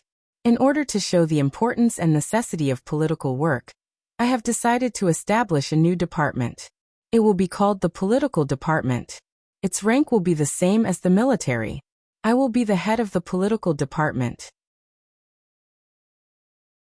The first batch of committee members will be Mo Chengyu, Kong Jie, Chen Bo, and Ji Fei. In the future, when it comes to the evaluation and promotion of officers, not only will the military have to give their opinions, but the political department will also have to give their opinions. Only those who pass both examinations can be promoted to military officer. Otherwise, they won't be able to pass. Does anyone have any opinions? Suddenly establishing a political department and promoting it to the same rank as the military was something that many people did not expect. This was like putting another layer of shackles on the heads of all officers. In the future, not only would they have to listen to the military, but the political department would also become like a new father. It would be impossible to say that no one had any opinions. However, in front of Yang Chendong, especially when everyone was so proud of themselves, who would dare to take the lead? Mo Chengyu and the others, who were not responsible for anything, were given a demerit. What did they say?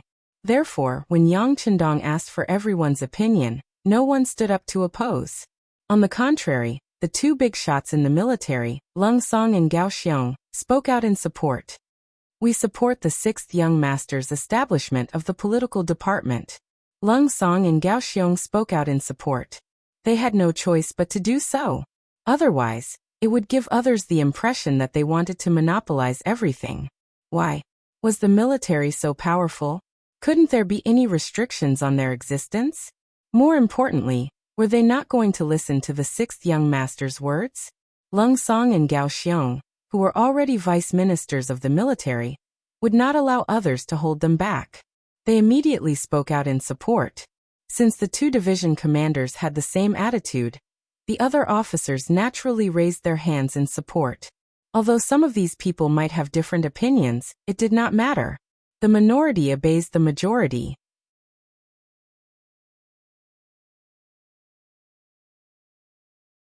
Chapter 552.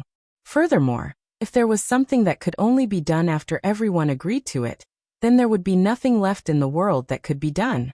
Some people had opinions but didn't dare to voice them out. However, some people didn't have any opinions at all.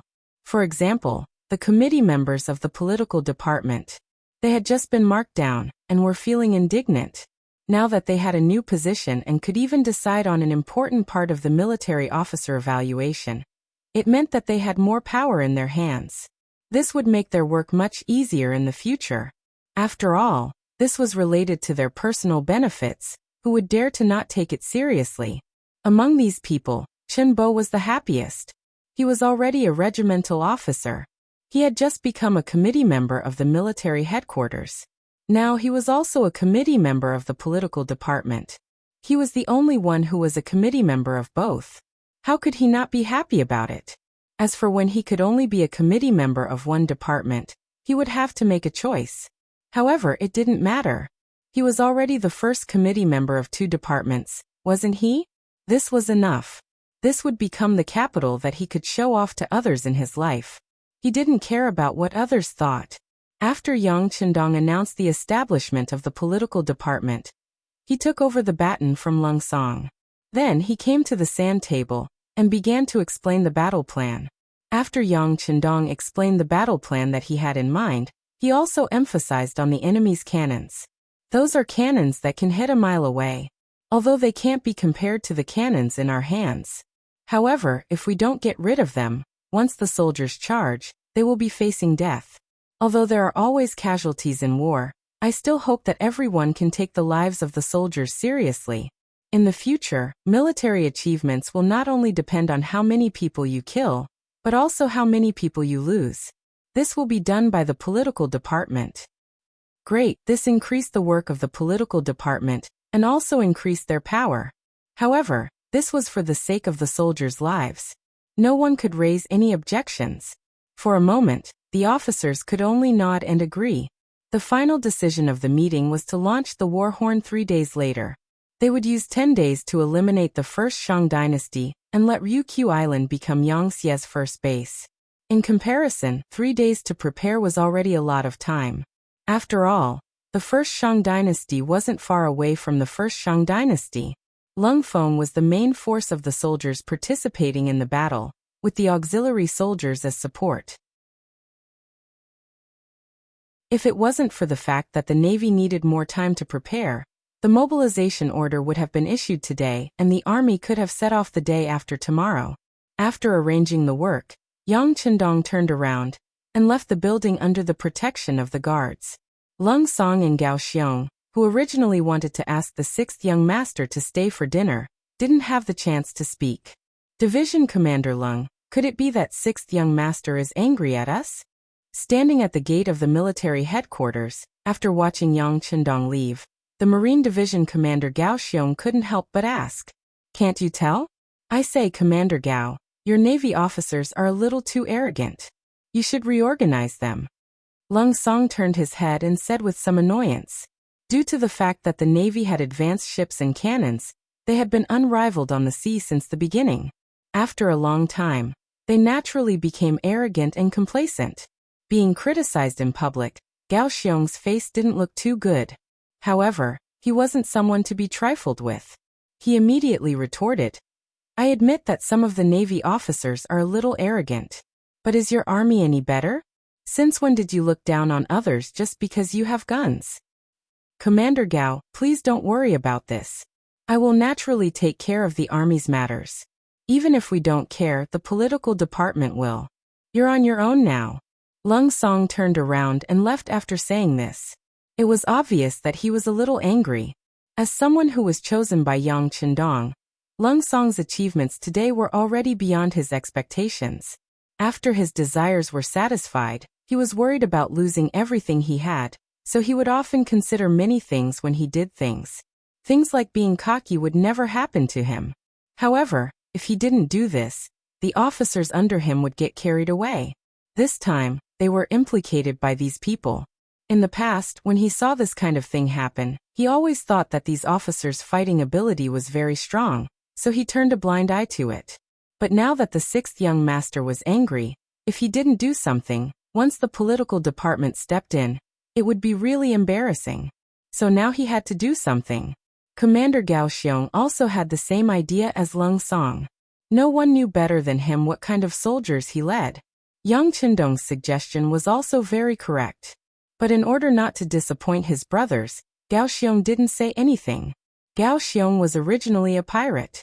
Even if he was in his current position, he still had a bandit nature in his heart. This was also why Yang Chendong didn't say anything to them and directly announced the establishment of the political department. He believed that after today's matter, these two commanders should know what to do. Of course, if they still didn't know what to do, then Yang Chendong didn't mind moving them to another position. This was not to get rid of the donkey after it had outlived its usefulness. On the contrary, it was to protect them. Otherwise, in the long run, they would continue to walk on the wrong path. Until one day, even if he wanted to pull these two people back, he was afraid that he would be powerless to do so. Yang Chendong returned to the palace under the protection of a group of guards. Seeing that the guards had gone to their posts, Tiger's Mane and Beta Persei, who were following behind him, approached and asked, "Sixth young master, do you need to arrange for people to keep an eye on those officers?" The deputy director of the security bureau, Yang San, did not follow them to Resin City. Instead, he went to the Great Ming Dynasty to check on the work. After all, he had been away for a while, and he needed to have first-hand information for some intelligence work. This was conducive to Yang Chendong's next decision. In Yang San's absence, Tiger's Mane, as the director, took on the responsibility.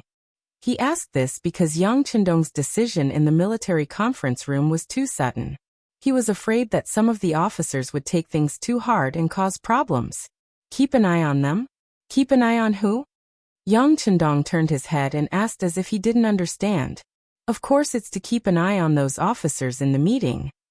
Tiger's Mane had an expression that said it should be so. There's no need. Who knew? Yang Chendong decisively refused. They are the backbone of the army, and their loyalty is reliable. As for the fact that they can't think straight for a while, it's understandable. When faced with new things, do you always give people time to adapt? How about this? Go and inform Lung Song and Gao Xiong to invite them to the palace for dinner tonight. Yang Chendong didn't want to suspect any of his subordinates. Unless it was necessary, he disdained to keep an eye on them. Don't suspect those you use, don't use those you suspect. He also believed that under the big picture, unless they really couldn't achieve anything, no one would have any other ideas. Of course, if someone really did that, Yang Chendong would naturally kill them mercilessly. If they were brothers, he would naturally share their blessings. But if they were enemies, then blood would definitely be spilled. Tiger's Mane sent the message. Yang Chendong turned around and walked towards the depths of the palace. In the large square of the palace, waves of pleasant laughter could be heard. Sister Shui, don't panic. Keep your breathing steady. Just hold on and use your legs to push forward. This voice belonged to the fifth madam, Su Man. Originally, she wanted to kill Yang Chendong, but in the end, she was influenced by him. After a beauty loves a hero, she came to Crimson City. Here, her vision and thoughts were greatly impacted, and she quickly fell in love with this place. Especially when Yang Chendong deliberately pretended to be poisoned for her. Nanming didn't have the slightest intention of clearing her grandfather's name. This made Su Man completely disappointed in Nanming. She turned around and placed her heart on Yang Chendong. Her heart was liberated, and she became cheerful. At this moment, the laughter was so pleasant and pleasant. Yang Chendong made a shushing gesture to Beta Persei behind him. Then he moved lightly to the side of the square and saw the third madam, Xiao Yuxia, Madame Shui, nervously riding on the bicycle. Speaking of the bicycle, Yang Chendong called Feng Ke, who had the potential to be a scientist. After passing the blueprint to him, he didn't disappoint. In just a few days, the first bicycle was born. This morning, it was sent to the palace. Yang Chendong happened to be absent, so it was given to the three madams. The first madam, Huyen, rode it for a while. She was a little scared after falling down, so Madame Shui began to try it. Watching the fun was not afraid of making things worse. Most of the time, there were some things that people thought were very simple when they saw others doing it. Just like Su Munair now. Because she had never ridden before, but with Huyan's experience, she knew the principle behind it. She immediately began to comment on Madame Shui who was riding the bike. Her voice wasn't soft. Madame Shui was still trying. Although she fell down at first, she had experienced too many hardships due to her background, so she didn't take the fall seriously at all. Instead, she continued to try. Except for the two maids supporting and protecting her, she rode very seriously and put a lot of strength on her legs. You shouldn't use so much strength.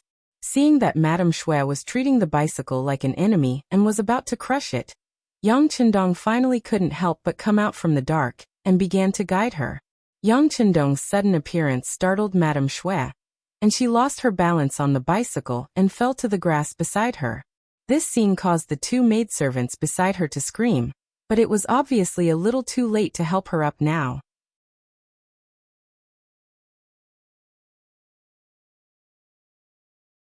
Chapter 553. Yang Chendong was at least 20 meters away from Madame Snow. He moved his feet and shot out like a bullet. He came to the side of the bicycle and hugged Madame Snow, who was about to touch the ground. Hiss! That's too fast. Looking at the sixth young master, who was standing in front of him a moment ago, but in the blink of an eye, he was already 20 meters away. Young Ershwang's eyes were filled with suspicion. He definitely couldn't achieve such speed. However, considering that the young master was a freak, Beta Persei was not the one who called him that. Many guards recognized him as a freak. Yesterday, Yang Chendong finally defeated the 20 guards of the first guard squad by himself. Yang Chendong, who was with the three ladies, seemed to be stronger than before. It was reasonable for him to be so fast in the face of such a freak. Madame Snow thought she would fall to the ground, but now she was in Yang Chendong's warm arms. She could not help blushing. Although they often did some shameful things when there was no one around, and even did it with her sisters, she would still blush in front of outsiders. This was the reservedness of modern women. "Honey, can you teach me how to ride a bicycle?" Madame Snow asked, trying to suppress her shyness. She did not know why she was so bold. However, she did not consider that the bicycle was newly made. It was probably the first time that Yang Chendong had seen it. Madame Snow did not care about that. In her eyes, Yang Chendong was omnipotent. She believed that he would not let her down. As expected, Yang Chendong nodded. First, he helped Madame Snow to stand up. Then he reached out to lift up the bicycle. He stepped on the leather seat with his right leg. After feeling it for a while, he exerted force on his foot. Then, the bicycle slowly moved forward under his command. Riding on the bicycle, while feeling the performance of the bicycle, Yang Chendong said aloud, "This is a men's 28 bicycle. The frame is too high and is not suitable for girls to ride. In the future, if you want to ride it, I can arrange for them to make a smaller one for you." Yang Chendong was already very good at riding the bicycle as he spoke. In his previous life, he did not ride the bicycle many times. He did not ride it as much as he did before he became a soldier. However, he had learned how to ride it a long time ago. With the changes in his body, it was a piece of cake. Besides, he could ride planes and tanks easily. This was child's play. Under his manipulation, it didn't take long for him to ride the bicycle with both hands. Compared with other people who would fall down if they gripped the handle too hard, Yang Chendong could ride it so well without holding the handle. This scene instantly made the three ladies admire him. Even the maidservants were trying their best to hold back their screams as their bodies trembled with excitement. The maids who could serve Yang Chendong were happy and unlucky. They were happy because they could often see the sixth young master, the man they admired so many times in their hearts. They were unhappy because they had been with Yang Chendong for a long time. They were always willing to compare other men with him. How could there be any comparison? If they kept going back and forth, other men would naturally not enter their eyes. This would greatly affect their marriage in the future. Of course, these maids had a dream in their hearts, that was, to be favored by Yang Chendong one day. Even if they could only be his concubine. Just like in some rich families, the maids, especially the beautiful ones, might fly to the branches and become phoenixes. However, for some reason, Yang Chendong never did that. At least, no maids could have such an honor. But it did not matter. If they could not do it now, they could wait. There should be a chance. After riding the bicycle for a while, Yang Chendong found that all the functions of the bicycle were very good. The running in of all the parts was also very smooth. He could not help but feel satisfied and stopped the bicycle elegantly. Seeing this scene, the women's eyes were full of stars. Their admiration was very clear. "Haha, come on, sit on the back seat and try it." Yang Chendong smiled and pointed to the back seat of the bicycle. Can I? Madame Shui was obviously eager to try, but she still asked shyly. Sister Shui is timid. You can try it. Hu Yan saw Madame Shui's shyness and could not help but smile at Su Maner, who was sitting beside her. Okay. Su Maner naturally knew that Hu Yan was provoking Sister Shui, but she still nodded cooperatively. She looked as if she wanted to get up. So did she. Madame Shui could not take it anymore. Without hesitation, she leaned over and sat on the back seat of the bicycle. Haha. Looking at Madame Shui's anxious look, Yang Chendong could not help but laugh. Then he said, Hold on tight to my waist. Then the bicycle sped up like a gust of wind, reaching a speed of at least 40 kilometers per hour. Madame Shui, who was sitting on the back seat, could only feel the things in front of her flying backward. She was so excited that she hugged Yang Chendong's waist tightly. She looked happy. After Madame Shui, Yang Chendong picked up Hu Yan and Su Maner. He had no choice. When there were many women, everything required fairness. After riding the bicycle for more than an hour, Yang Chendong was sweating a little.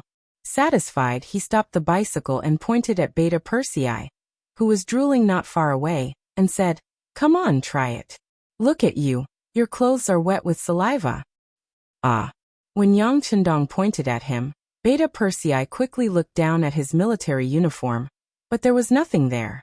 Then he heard a woman's laughter. Only then did he realize that the young master was teasing him. However, he didn't care so much anymore. He smiled and strode toward the bicycle. Just now, he had seen the sixth young master ride for a long time, and thought that he was familiar with the technique. In addition, he was tall and had long legs, so it should not be a problem for him to control it. Yang Chendong returned to Hu Yan and the others. As soon as he sat on the chair, someone fed him all kinds of fruits. He looked very comfortable. Plop. Just as Yang Chendong ate a piece of orange, the sound of something hitting the ground was heard. Needless to say, it was Beta Persei who did not control the bicycle well, and fell to the ground. It was not necessary to control the bicycle well with the length of one's legs. In a situation where he did not know how to master balance, and it was his first contact, Beta Persei quickly made a fool of himself and fell to the ground. Because of his tall stature, the fall made a lot of noise. His posture was also very inelegant. One of his left thighs and half of his body were under the bicycle. Ha ha ha ha. The madams were stimulated by this scene and laughed. Obviously, they had forgotten the scene where they fell while riding the bicycle. On the other hand, Beta Persei had a persevering spirit. He quickly got up and continued to practice. But from time to time the handlebars would still shake. However, with the advantage of his long legs, he did not fall down a few times. However, cold sweat came out of his body, which attracted the laughter of the madams. Just like that, the afternoon passed by happily. At dinner time, Lung Song and Gao Xiong each brought their madams to the palace. Calling their madams showed that they were close. This way, they could also quickly get closer to each other. As soon as the two madams arrived, they were pulled to the side by Hu Yan and the others. Naturally, the two teachers sat next to Yang Chendong. When the food and wine were served, the atmosphere at the table quickly became lively. Taking advantage of this opportunity, Lung Song and Gao Xiong toasted Yang Chendong a lot of wine. The sixth young master was not invited. With the existence of that qi, as long as he wanted to, he could expel the alcohol at any time. Therefore, sometimes there was no difference between drinking wine and drinking water for him. Wine was often the best lubricant and additive. It could quickly get closer to each other. After a while, the relationship between Yang Chendong, Lung Song and Gao Xiong became much closer. After 3 rounds of food and 5 rounds of wine, Hu Yan and the other two madams left the table with Lung Song and Gao Xiong's madams. When only the 3 of them were left at the table, Yang Chendong opened his mouth. How is it? Do you have any opinions about what I did during the day? We don't dare. Lung Song and Gao Xiong quickly waved their hands. Do you not dare, or do you not dare to say it? Yang Chendong looked at Lung Song and Gao Xiong's eyes and stared closely. Being stared at like this, the two lowered their heads. After today's meeting, the news of the establishment of the political department spread. Mo Qingyu and the others had already chosen a building not far from the military headquarters. In fact, this was something Yang Qindong had planned for a long time. However, when this news came out, many low-level officers came to express their dissatisfaction. In their eyes, this was a sign that the sixth young master did not appreciate them and wanted to deal with them. Regarding the dissatisfaction of the officers, the two division commanders did not say anything. However, it was impossible to say that they did not have any opinions. They thought that they had done a good job, but why did the sixth young master want to establish a political department? Did he not like them? Did he want them to move? When people encounter a problem, they would not think about why it happened. Instead, they would think about how to solve the problem and what signal it represented. The two of them naturally wondered if the sixth young master really did not trust them anymore. If that was the case, what should they do next? Both of them were division commanders. It was impossible to say that they did not have a group of trustworthy brothers. Although the soul of the young army was Yang Qindong, he did not lead the army for a long time. Therefore, many low-level officers ignored the existence of the sixth young master. If they were to make a move at this time, there would be some forces in the army that would be biased towards them. They could then put pressure on Yang Qindong.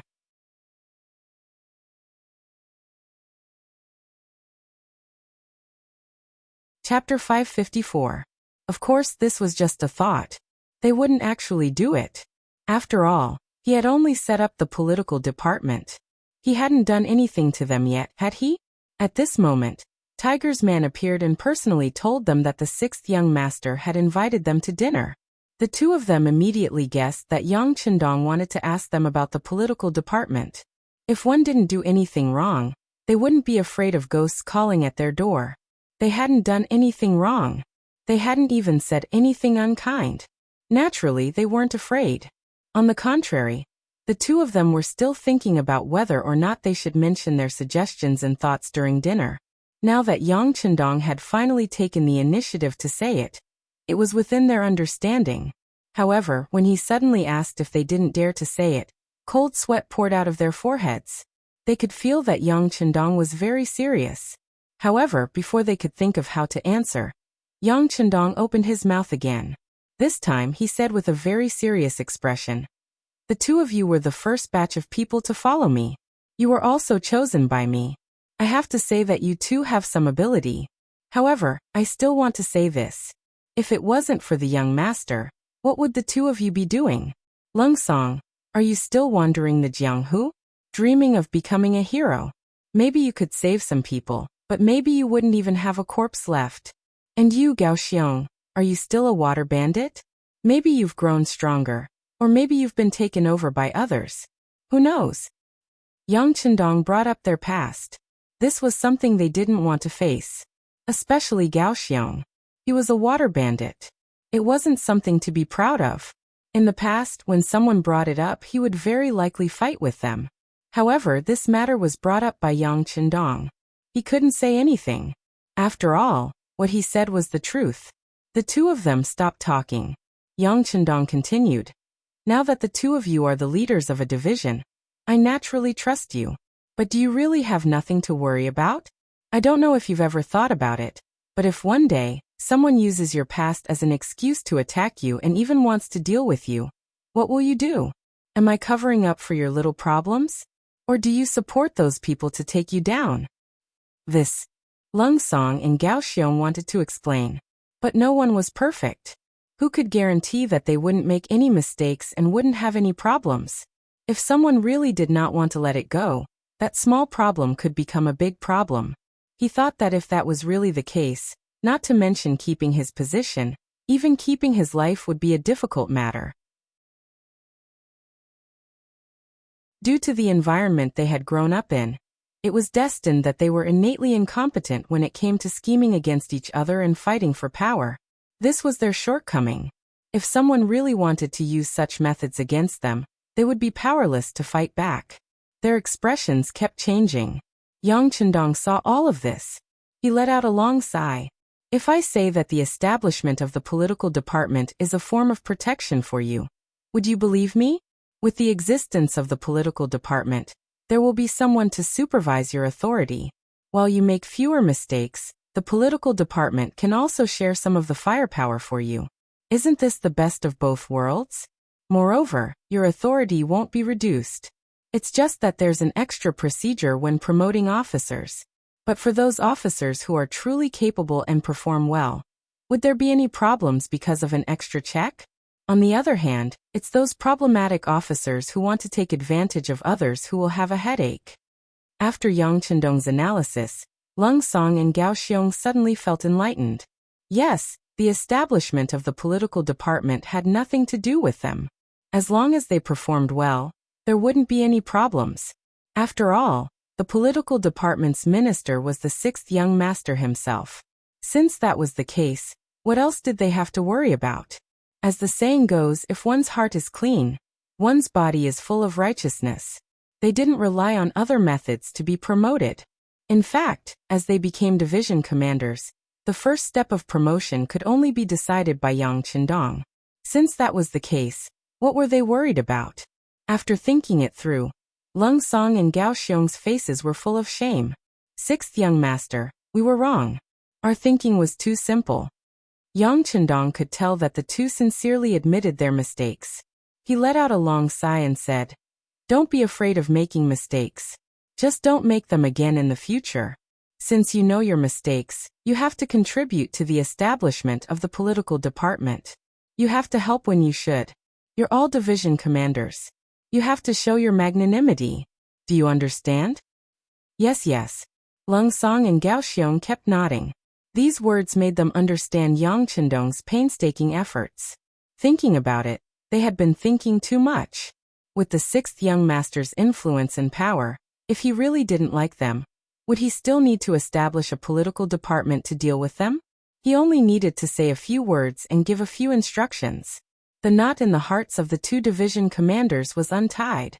As long as they didn't panic, they would even tell the other junior officers what he said. A truly knowledgeable person would know what to do. With the internal situation stabilized, Yang Chendong could finally rest assured. As for the establishment of the political department, not to mention that some of the officers were already showing signs of arrogance. Even if they weren't, it would still be established. If the power wasn't distributed, it would be too centralized. Once there was a problem, it would be a headache to solve. Since that was the case, it was better to nip everything in the bud.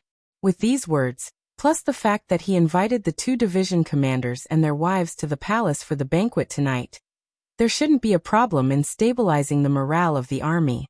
Once the army was stable, it would naturally be able to display its greatest strength in the war. This was also what Yang Chendong was concerned about.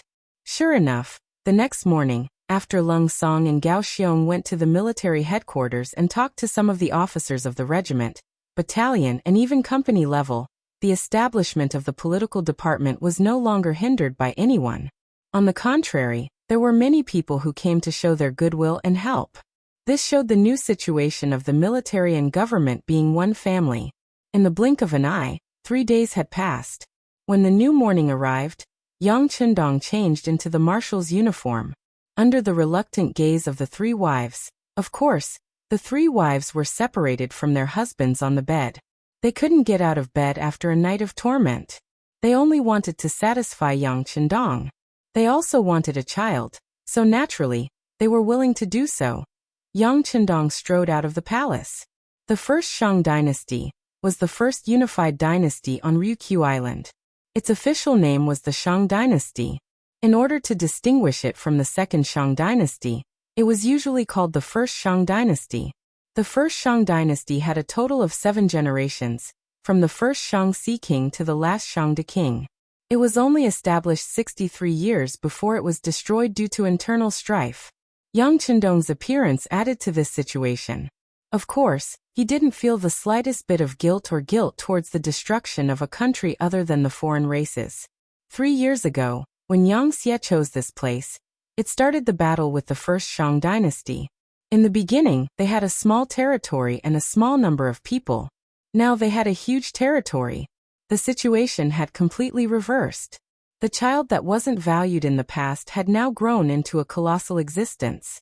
In the end, it was going to open its bloody mouth and swallow up the last of the New North, reunifying this place. As if they had long sensed that the day of the final battle would come, the first Shang dynasty, whose sea passage had been sealed, began to display their potential to survive. Especially after the land in Taichung was occupied, they accumulated more strength to develop. A person's potential was always limitless. It was as if the greater the pressure, the greater the motivation. In less than 2 years, they had replicated close to 50 Xiangyang cannons. They either installed them on the ships or placed them in front of the docks. It was as if they were going to fight to the death. On land, not only did they replicate some of the lower-grade guns, they also dug countless trenches in the hundreds of acres of land that led to the New North from Taichung. These trenches were intertwined, and because of the terrain, there were high and low trenches. Soldiers armed with guns, bows and arrows, as well as swords and spears, were lying in ambush here. If the mercenaries really barged in and entered this chaotic trench, then the advanced firearms in their hands would be greatly suppressed. They would even have to choose to engage in close combat, and the losses would be immeasurable. There were more than 200 large and small warships waiting at the docks. On the shore, there were better protected cannons that could shoot for a mile as support. In addition, the entrance to Keelung port was originally a little narrow, making it easy to defend but hard to attack. On land, there were intertwined trenches that were like the blood vessels in the human body. It was like a natural moat that prevented the mercenaries from attacking from long range. At this moment, the first Shang dynasty was like a turtle, shrinking its body into a sturdy shell, giving off a feeling that it was impossible to bite and eat. Ever since Yang Chendong left the palace and met up with the Army Division Commander Lung Song, the situation in this area had been continuously reported to him. Actually, this wasn't anything new. When he first came to Qiqian City and understood the situation, he had already received the relevant reports. While he was sighing at the first Shang dynasty's defense, Yang Chendong was also thinking of a military attack strategy. All of this information made one feel that the docks should be easier to attack. After all, the Yang family navy's warships were equipped with long-range and highly destructive cannons. The furthest attack range could reach 20+ kilometers. It was much more advanced than the primitive Xiangyang cannons that could only shoot iron balls.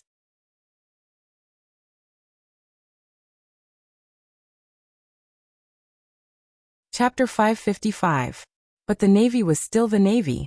If it was a naval battle, with the strength of the Yang family's navy, there was no need to be afraid of anyone. But this time, what they wanted to do was to occupy the dock and land, which was a lot more troublesome. Advanced artillery could allow the navy to take down Keelung port, but in the end, they still had to land. The dock was originally a huge slope, which meant that the soldiers needed to attack it.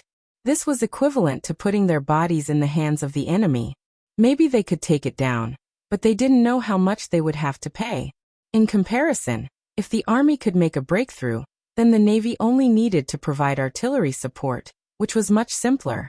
But what should they do when facing the countless trenches? On this issue, some officers put forward various ideas, especially the newly established staff department in the military. They proposed to flood the trenches. As long as a large amount of seawater was poured into the trenches, the enemy hiding here wouldn't come out and wouldn't retreat. In this way, the initiative of the war would naturally be in their hands.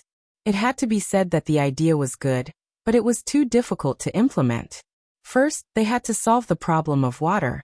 Although there was no shortage of water nearby, how could they draw the seawater into the trenches? It had to be known that the terrain here was high and low. And even if they could borrow the large water pump made by the munitions factory and the power plant to bring the seawater here, did they consider the amount of work? Besides, the enemy wouldn't just wait there and wait for you to flood them. Wouldn't they find a way to drain the water away? In the end, they really didn't know when to stop.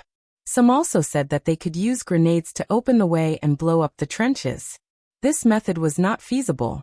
First, they didn't know where the enemy was. If there were no enemies, wouldn't it be a waste of grenades to blow up the trenches? The number of grenades needed to cover a few hundred acres of land was too large. Second, if you just blew up a trench and thought it was safe, But the enemy moved here in time. Wouldn't it be suicide to rush in without any preparation? So whether it was flooding or using grenades to open the way, they were all rejected. In the end, all eyes were on Yang Qindong. It seemed that in their eyes, there was nothing in the world that could make things difficult for the sixth young master. Facing the anticipation of the crowd, Yang Qindong displayed the bearing of a leader. His face was full of confidence, as if he was telling everyone that none of this was a problem. As for how he was going to solve it, he never said. Now that Yang Qindong had finally arrived at the front line, and could already see the crisscrossing trenches in the distance, Lung Song and the other army officers once again placed their expectant gazes on Yang Qindong. Today's weather is good, very good. Yang Qindong didn't seem to notice that everyone was looking at him. Instead, he looked up at the sky and seemed to be in a good mood. Among the officers who didn't know why the sixth young master said this, some of the more impatient ones couldn't help but ask for a solution. But Yang Qindong's voice was a step ahead of the others. What's the rush? Didn't we agree that the attack will officially start at 9 o'clock? Just let the soldiers conserve their energy. After being pointed out by Yang Qindong, the officers really didn't know what to say. Some people couldn't help but look at their watches. It was not even 8:20 yet, which meant that they still had 40 minutes to prepare. That was equivalent to going down and watching how the sixth young master would create a miracle. Everyone was waiting. In the entire frontline command post, only the occasional ticking sound of the watch on each officer's wrist came from time to time. The silence lasted for more than 20 minutes until it was 8:50 a.m. Suddenly, there was a commotion among the soldiers of the various regiments and battalions. What's going on? As the commander of the 1st Division of the Army, and also the only division commander of the Army, seeing that the battle was imminent and the sixth young master was by his side, but the soldiers suddenly acted strangely, he was very dissatisfied. He was even more afraid that the sixth young master would blame him, so he immediately looked at the 2nd Regiment commander Luo Pa beside him. Luo Pa naturally understood the meaning behind it, and hurriedly walked out of the frontline command post. But before he could ask the soldiers what was going on, he saw everyone's hand gestures. He couldn't help but look up at the sky. The scene that appeared in front of him gave him a big fright. In the originally clear blue sky, there were suddenly 20 large balloons flying in the air.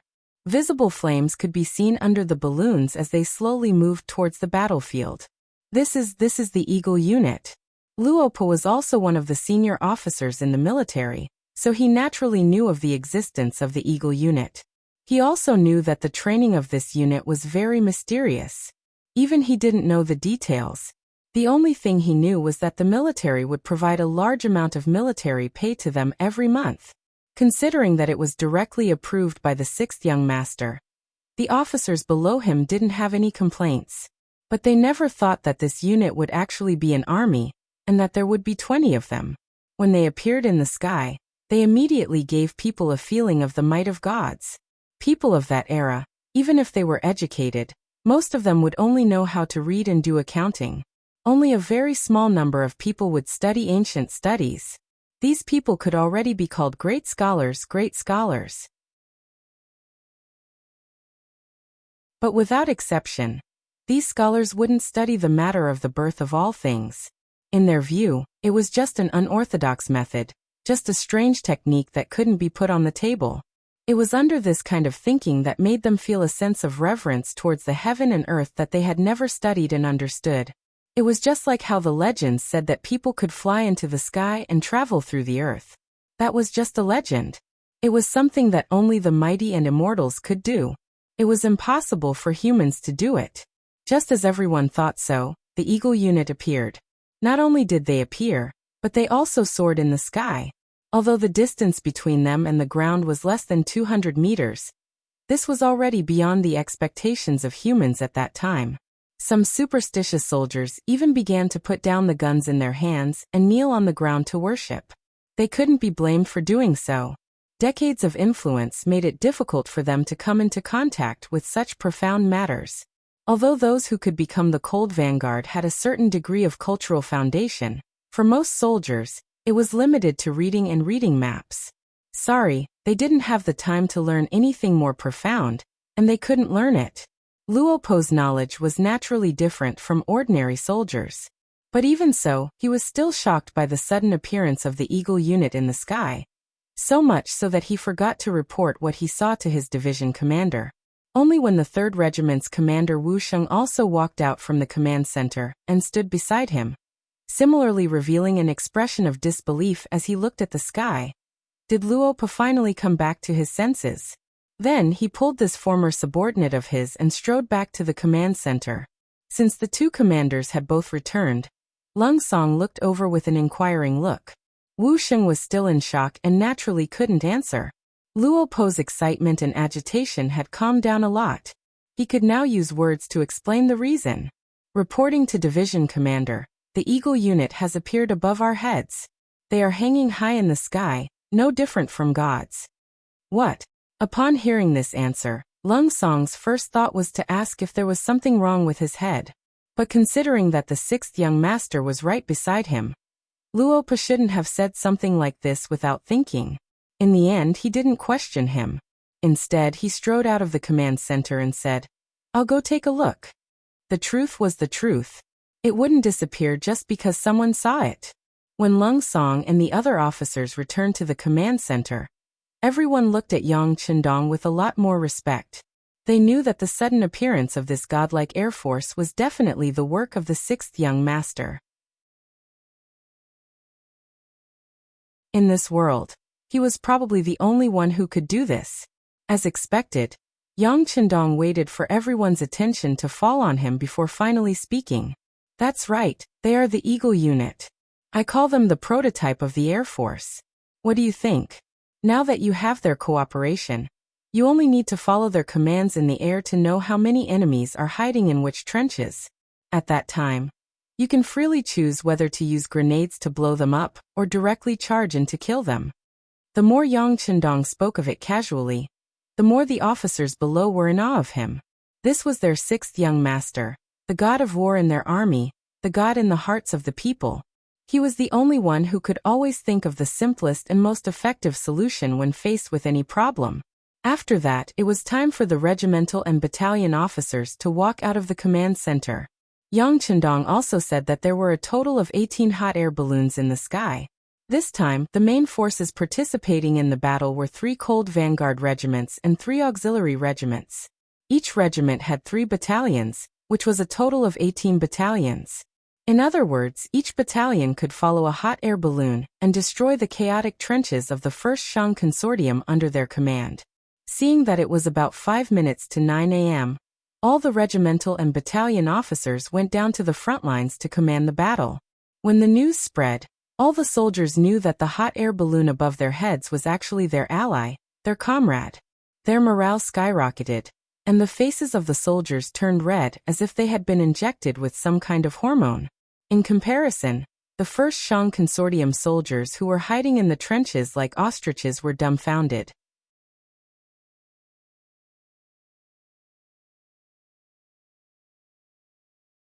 Chapter 556. The hot air balloons that suddenly appeared in the sky were quickly discovered by them.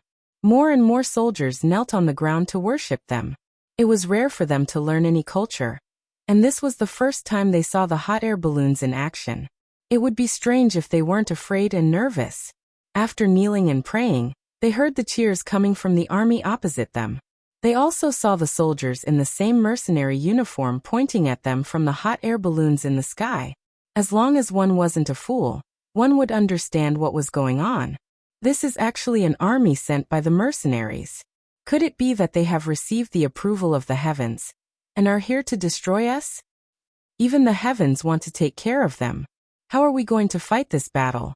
No matter where we hide, they will be able to see us clearly. Won't we still become their targets? The discussions of the soldiers grew louder and louder. It had already caused a huge impact, and the morale of the soldiers had also fallen to the lowest point. The generals of the 1st Shang dynasty also felt that it was inconceivable. They were also concerned about the morale of the soldiers. At that moment, they wanted to suppress the fear in their hearts. Someone suggested to use firearms to shoot down all the hot air balloons. As long as they succeeded, all the fear from before would disappear with the wind. However, Even though their vision was clear, with the distance between the firearms and arrows, it was impossible for them to hit the hot air balloons in the sky. How could a firearm that only had an effective shooting range of 100 meters hit a hot air balloon that was 150 meters away? Not to mention that they were shooting towards the sky. This would shorten their shooting range even further. A series of gunshots rang out, and arrows flew through the air. However, in the end, there was no response at all. There was no response at all. The first Shang dynasty took the lead and fired the first shot. Following that, it was time for the mercenaries to retaliate. Under the command of the hot air balloons, the locations of the enemies and the number of enemies were all exposed clearly. If there were more enemies in a trench, they should throw grenades. If there were only 2 or 3 enemies in a trench, they could directly rush in and fight with bayonets. If there were trenches that were just for show, but in fact there were no enemies and they could be directly occupied, etc. The mercenaries were like tigers that had grown wings as they advanced step by step in an orderly manner. From time to time, there would be the sound of grenades and gunshots. Originally, he thought that with the protection of these trenches, even if he couldn't defeat the mercenaries, he could at least fight them to a standstill. But because of the sudden addition of the hot air balloons, everything they had prepared seemed so laughable. In just 3 hours, over 100 trenches were occupied, and close to 10,000 Shang clan soldiers were killed or captured.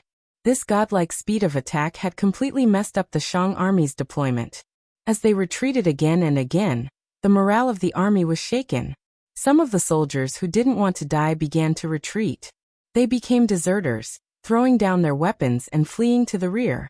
Some even hung up white flags in the trenches and surrendered as captives.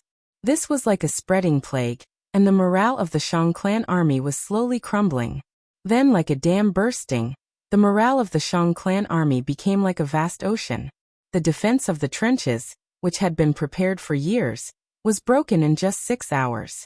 Even Yang Chendong, who had been prepared for this, was surprised by this speed. Of course, Yang Chendong had neglected the reverence and fear people had for the heavens and earth. Actually, from the moment the hot air balloons appeared, the morale of the Shang clan army was already broken. It was only a matter of time before they lost. To be able to lose so quickly, it was mostly because they felt that the mercenaries were blessed by the heavens and earth. Then wouldn't it be disrespectful to the heavens and earth to fight against them? The speed of the army's attack was so fast that it was beyond the imagination of both parties. Outside the Keelung port, the Navy also launched their attack at 9 a.m. The difference between the Navy and the Army was that under the command of Division Commander Gao Xiong, the Navy launched a merciless artillery attack. They didn't seem to have any intention of entering the port. When they were still 3 kilometers away, the cannons rained down on them as though they didn't cost anything. This greatly disappointed the Shang clan soldiers who were prepared to clash with the enemy. Among these 200-plus ships, there were some that were not bad. They weren't small and were worth quite a lot. To them, this was a bait. Whoever saw such a good ship wouldn't want to let it go easily, and would want to use it for themselves. If they had such thoughts, they would have to engage in close combat. If that was the case, the Xiangyang cannons could be used to attack from a distance of 1 li away. Perhaps, they might even be able to fight to a stalemate. But who would have thought that the enemy didn't have the slightest intention of taking advantage of them? Cannonballs fell like rain, smashing into the harbor and sinking countless ships. They also smashed into the harbor, sending the Xiangyang cannons standing there flying into the air. Don't be nervous, don't be afraid. They will eventually come ashore. When that time comes, it will be time for us to retaliate. The Shang clan generals who were guarding the port still held on to a trace of hope. He believed that the mercenaries weren't here to destroy the ships but to occupy the port. Since they wanted to occupy the port, they had to launch a wave attack. As long as the army could make use of the crisscrossing trenches to block the mercenaries, they would have a chance to turn the tables. Unfortunately, this Shang clan general was destined to be disappointed, because the army that he had high hopes for had actually failed before them. Not only did 30,000 of the 50,000 soldiers surrender, thousands of them died in battle. The remaining 10,000 plus soldiers had already been lost in Sinzu, Ilan and other places and retreated back to the New North Prefecture. It seemed that only by returning to the high city with walls around them, they would be safer. By the time the news of the army's defeat reached the port, it was already noon of the second day. When the general who was guarding the port heard the news of the army's defeat despite the risk of being killed by the artillery shells, he let out a long sigh and led the soldiers who were hidden in various places to retreat back to New North City. At this point, in just 2 days, the Shang clan's external defenses had failed, and they had all retreated back to the New North Prefecture. Because of this, their military strength had reached 80,000 men. By the time the army of mercenaries arrived at the New North Prefecture, they saw the tightly shut city gates of the 6 cities. Quickly surround this place. At the same time, clear out any hidden threats and enemies. Kill those who don't surrender. Lung Song, the commander of the 1st Division of the Lung Vanguard Army, gave the order and thousands of soldiers started to get busy. On the 4th day of the war, Jilong Port changed hands. After clearing out all the obstacles, the Navy ships finally entered and aimed their cannons at the New North Prefecture. The range of the cannons here was enough to reach the New North Prefecture. On the 5th day of the war, Yang Chendong leisurely arrived at the New North Prefecture. Since there were 6 city gates here, it could be seen that this was a big city. He didn't want such a big city to be destroyed by artillery shells. Yang Chendong pointed forward and said majestically, "Department Head Yang, the rest is up to you." Department Head Yang Chendong Yangshan was originally the assistant minister of the Ming Dynasty's Ministry of Rights. During the Tumu Castle incident, he was saved by Yang Chendong and followed Zhu Qizhen to Nanjing. After the southern Ming dynasty was established in Yingtian Prefecture, he was appointed as the left assistant minister of the Ministry of Rights. However, because he offended Minister Lu De, he had no choice but to go to Baiming and was saved by Yang Chendong. After being sent to Qiqian City, he was appointed as the Minister of Foreign Affairs with his own abilities. Yang Shan was good at arguing. Sending him to the first Shang clan to persuade them to surrender was the most appropriate choice. Ever since he came to Qiqian City, Yang Shan's horizons were broadened. Later on, because he was old friends with Yu Qian, he was recommended to be the Minister of Foreign Affairs. Yang Shan, who was ambitious and wanted to do great things, didn't have much of an idea after taking up the position. Qiqian City didn't even have a country. How could there be diplomacy? Although there were many countries that he dealt with on the sea, those people didn't even have the qualifications to come to the island.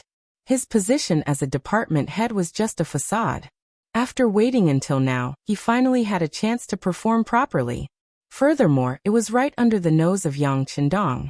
He knew that this 6th young master had a high status in Qiqian City. How could he not want to perform well? Yang Shan, who was called out, didn't even think twice. He didn't even consider whether his life would be in danger after entering the New North Prefecture. He straightened his clothes and strode towards the city gate with the 2 guards in charge of protecting him. Yang Shan revealed his identity when he reached the city gates. After waiting for about an incense's time, he entered the city on a basket placed down from the city gate tower. "Young master, can he do it?" Seeing Yang Shan and his 2 bodyguards enter the city, Tiger's Mane asked worriedly. "Whether it works or not, we still have to try." Yang Chendong chuckled, making it impossible for others to see what he was thinking. If it wasn't for the fact that he didn't want to destroy the New North Prefecture of the 6 gates, and the fact that most of the people in the city were descendants of the Han people, he wouldn't have to waste so much effort, and could just attack the city directly. However, it would be best if they could achieve victory without the use of swords and spears. As for whether King Shangde would harm Yang Chendong still had some confidence. Unless their entire country was annihilated, it would be extremely daring of them to kill an envoy in such a situation. If they really had such guts, they wouldn't have stayed in the mercenary army's blockade for 3 years. They would have risked their lives to break out of the encirclement. Moreover, ever since Yang Shan entered the city, he had been walking with his head held high. Even though he was under the protection of the Shang clan soldiers, he didn't even frown. He had displayed the prestige of an envoy and didn't tarnish the reputation of the mercenaries.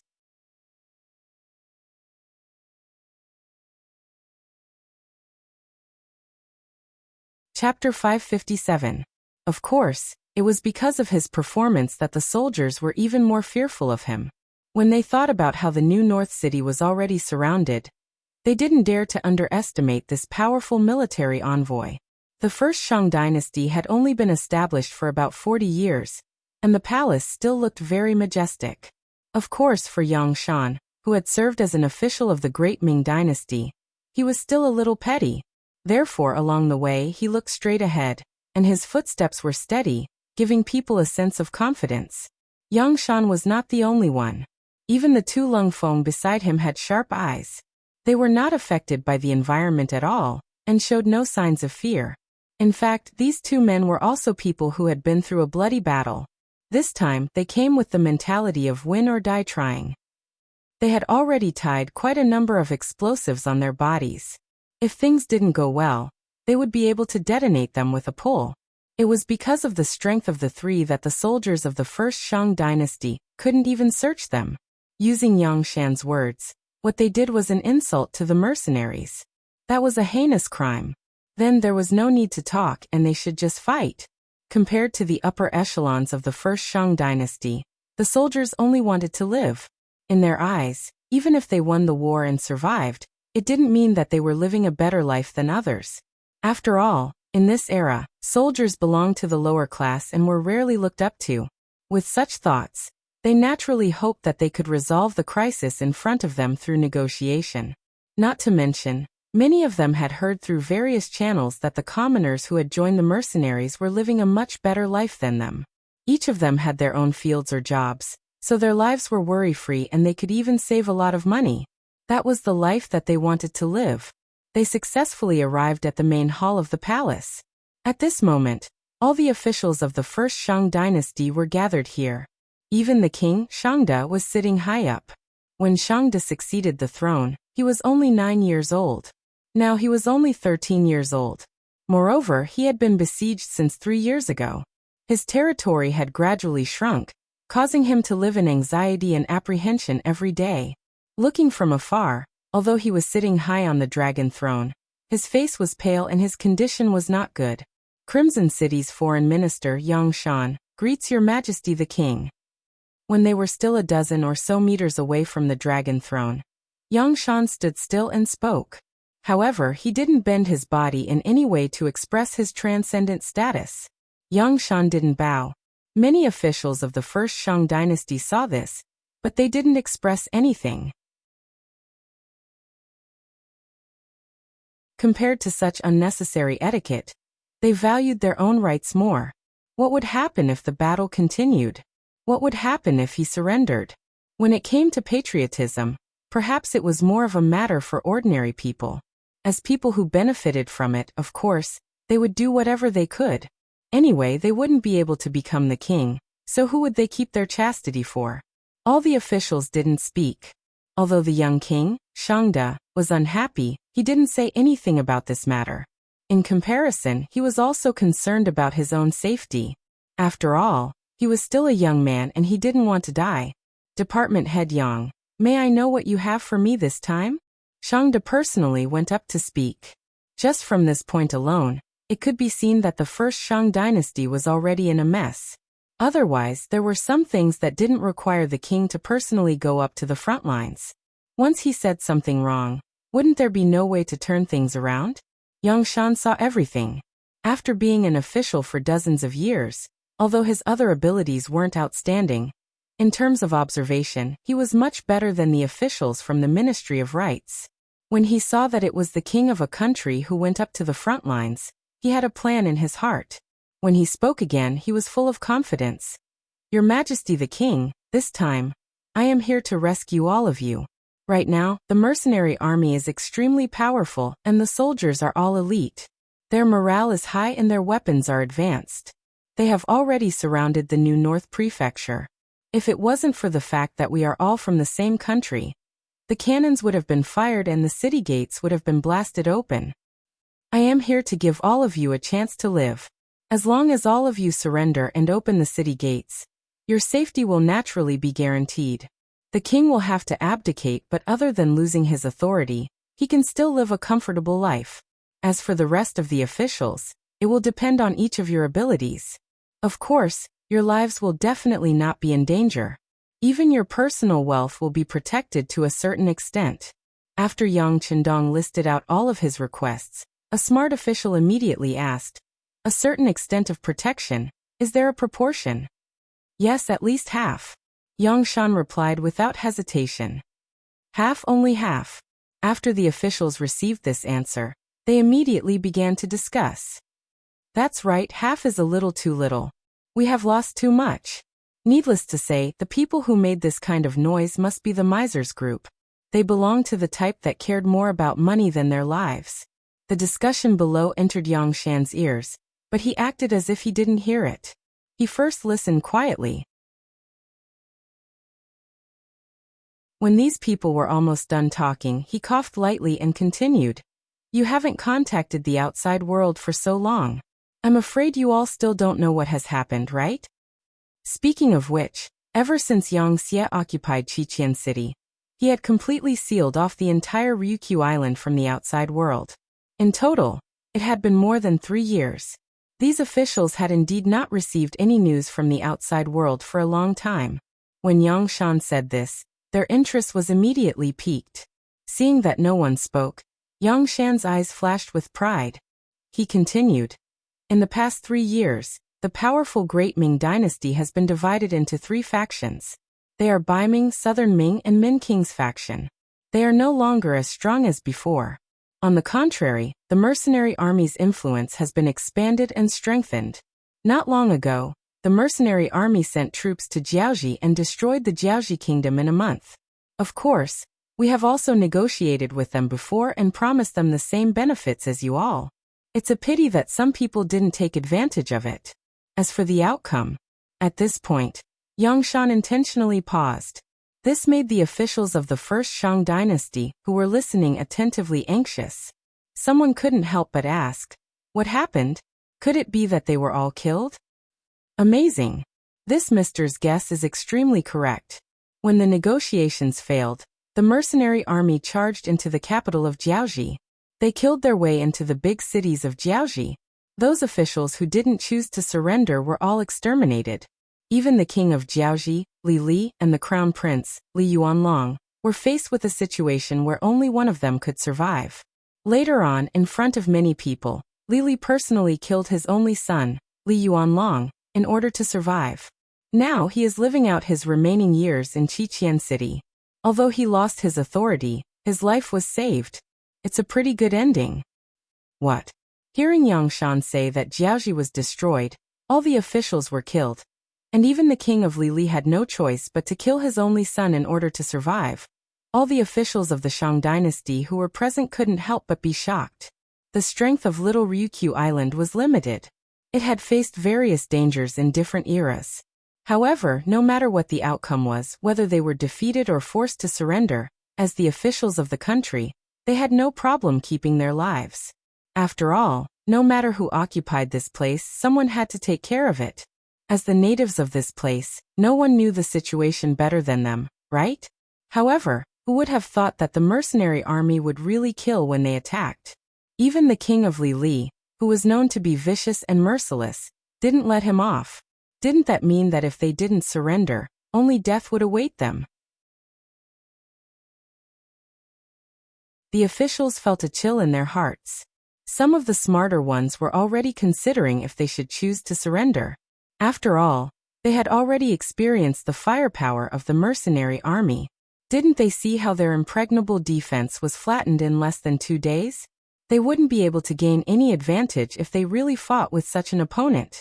As the officials were calculating in their hearts, the young King Shangda was also calculating in his heart.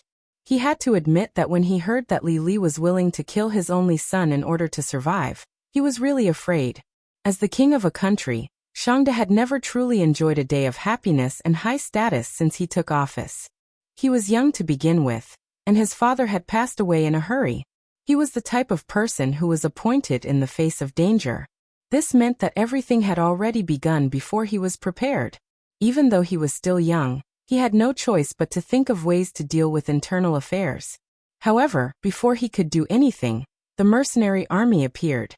After that, They swept through the entire Shang dynasty in a domineering manner. The Shang dynasty was suppressed to a certain extent and lost its vitality. He had been in power for nearly 4 years, but he had actually spent all his time thinking about how to break through the blockade and kill his way out. However, this mission had never been accomplished. Now that someone had finally arrived at his doorstep, his choice had become inevitable. Speaking of which, Shangde didn't have much of a choice. He, who hadn't enjoyed much on the throne, had thought more than once that it would be great if he could be an ordinary person and live an ordinary life. Now the opportunity had appeared.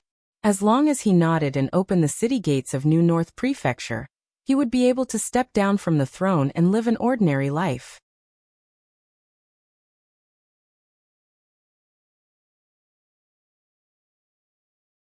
Chapter 558. In other words, he could bear the worst result.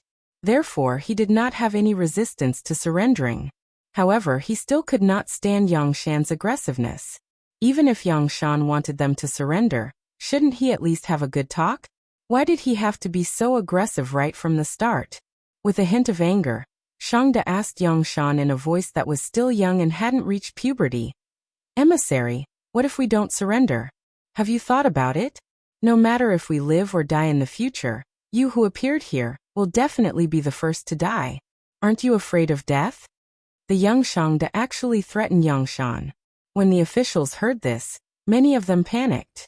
They didn't want to die. If they really killed Yang Shan, it would be tantamount to forcing the mercenaries to become mortal enemies with them.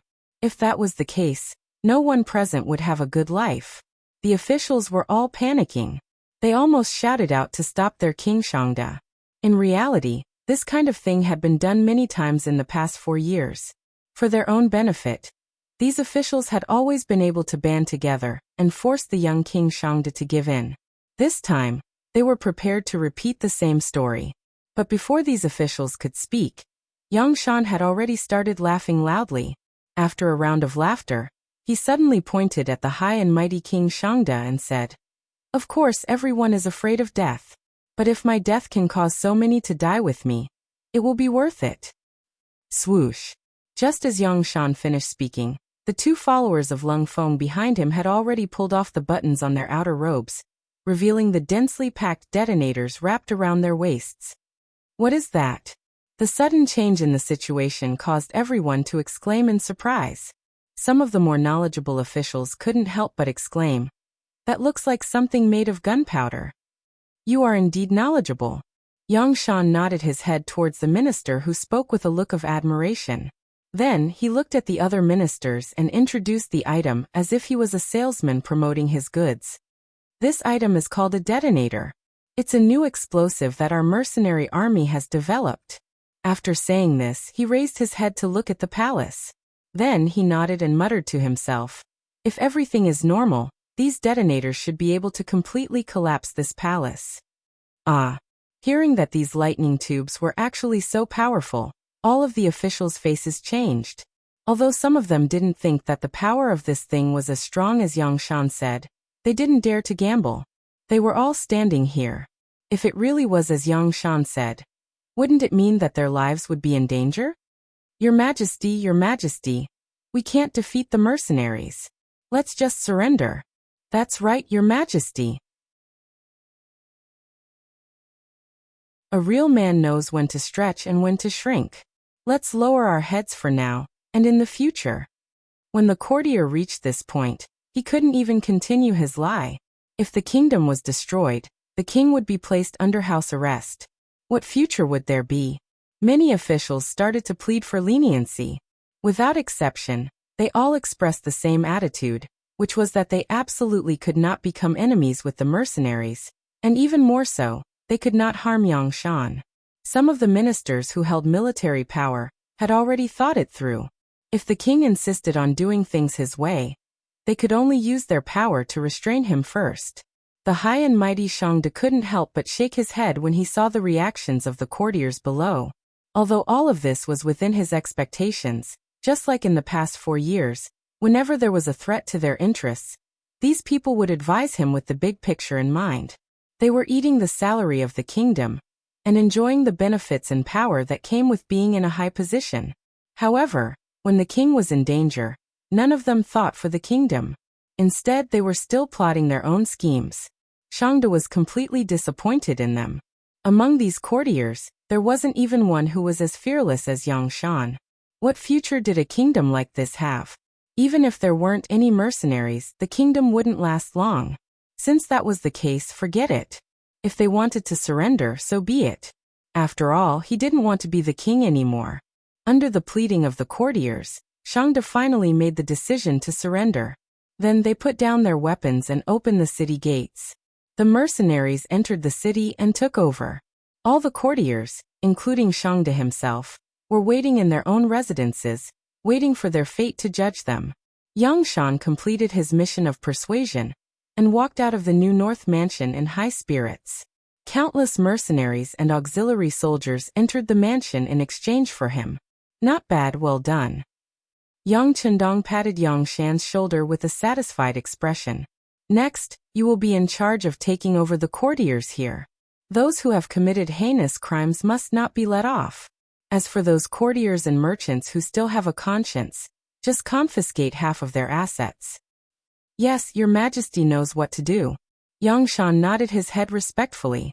If one wanted to be looked up to and respected by others, then one needed to display one's capabilities. This was a good opportunity to do so. After handing over the task to Yang Chendong, he walked towards the New North Prefecture under the protection and escort of the first and second guards. In his previous life, he had been here before. But at this moment, there weren't any tall buildings like in his previous life. Even the most prosperous streets of the New North Prefecture still gave off a filthy feeling. As he walked, he finally arrived at the palace and saw the last king of the Shang dynasty, Shangde. King Shangde, who had been waiting here for a long time, knelt on the ground when he saw Yang Chendong and the rest, looking very obedient. Yang Chendong's gaze landed on the 13-year-old Shangde, and he sighed softly. Perhaps in the eyes of others, it was because of him that Shangde didn't have the chance to display his talents. But who knew that it was because of him that Shangde's fate changed? At least it wouldn't be like his previous life, where the first Shang dynasty fell apart due to the chaos in the court and Shangde was killed by his courtiers. Because of Yang Chendong, as long as Shangde was obedient, he should be able to have a good ending. The Prince of Sin, Shangde, greets the Duke of Loyalty and Courage. Shangde knelt on the ground and shouted. Obviously, someone had already told him about Yang Chendong's identity. Get up, Yang Chendong said as he extended his hand to help Shangde up. It could be seen that Yang Chendong was still very courteous to the Shang dynasty. At least, the courtiers who surrendered would not have the honor of having Yang Chendong personally help them up. Thank you, Duke of Loyalty and Courage. Shangde may be young, but he had learned this set of etiquette since young and was naturally very familiar with it. Shangde stood up, and Yang Chendong patted him on the shoulder. Don't think too much about it. The burden that history has placed on you is too heavy. You've also worked hard. Although the results may not be satisfactory, it's not your fault. Next, I will arrange for someone to send you to Qiqian City. Your courtyard has already been built. You can live there in the future. For some reason, after hearing Yang Chendong's words, Shangde's eyes were filled with tears. At this moment, he suddenly felt that this Duke of Loyalty and Courage understood him well. Shangde knew how heavy his burden was. In the past 4 years, he had not had a good night's sleep. Now that everything had been settled, he could finally have a good night's sleep. Thinking about it, that feeling should be very good. Following the takeover of the New North Prefecture, it represented the destruction of the first Shang dynasty. After the news reached Qiqian City, Lord Yuqian, who had already prepared his men, waved his hand and 30,000 educated youths from Qiqian City entered Ilan, Taoyuan, New North, Keelung and other places under the protection of 30,000 temporary auxiliary soldiers. Presumably, it would not be long before these places were completely transformed. A new city that was different from this era would quickly rise from the ground. In a small town outside of Luang Prabang City, one of the territories of the Lansong Kingdom, for the past few days, the atmosphere here was extremely tense.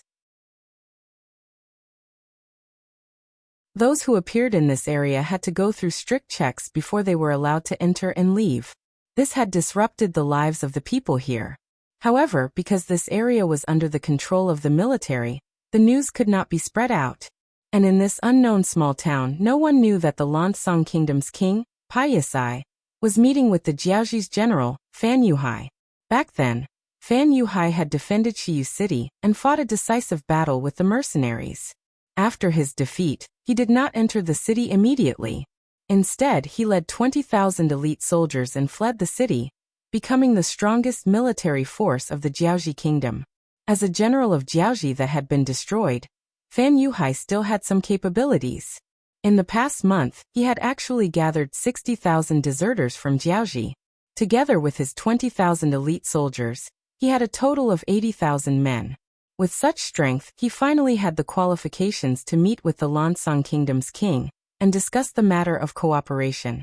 In the largest inn in the town, the two sides met. Fan Yuhai first explained the current situation to him. Your Majesty, everyone knows that the mercenaries are as scheming as Sima Zhao. Destroying Jiaoxi is just their first step. They will not be satisfied. Furthermore, you had previously sent reinforcements to Jiaoxi. At that time, you had already formed a grudge. I believe that not long after, once they have completely destroyed Jiaoxi, they will raise their butcher's knife and come for you. However, I wonder if your Majesty has any countermeasures at that time?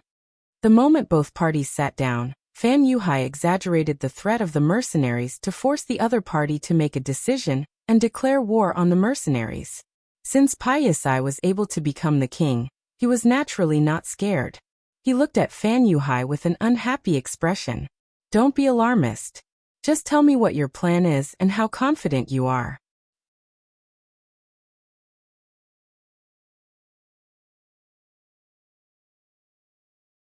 Chapter 559. All right.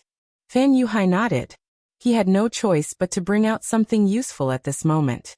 He took out a military map that belonged to the Jiaoxi kingdom and said, Your Majesty, the mercenaries seem to be in control of the situation in Jiaoxi, but in reality, they don't have a stable footing.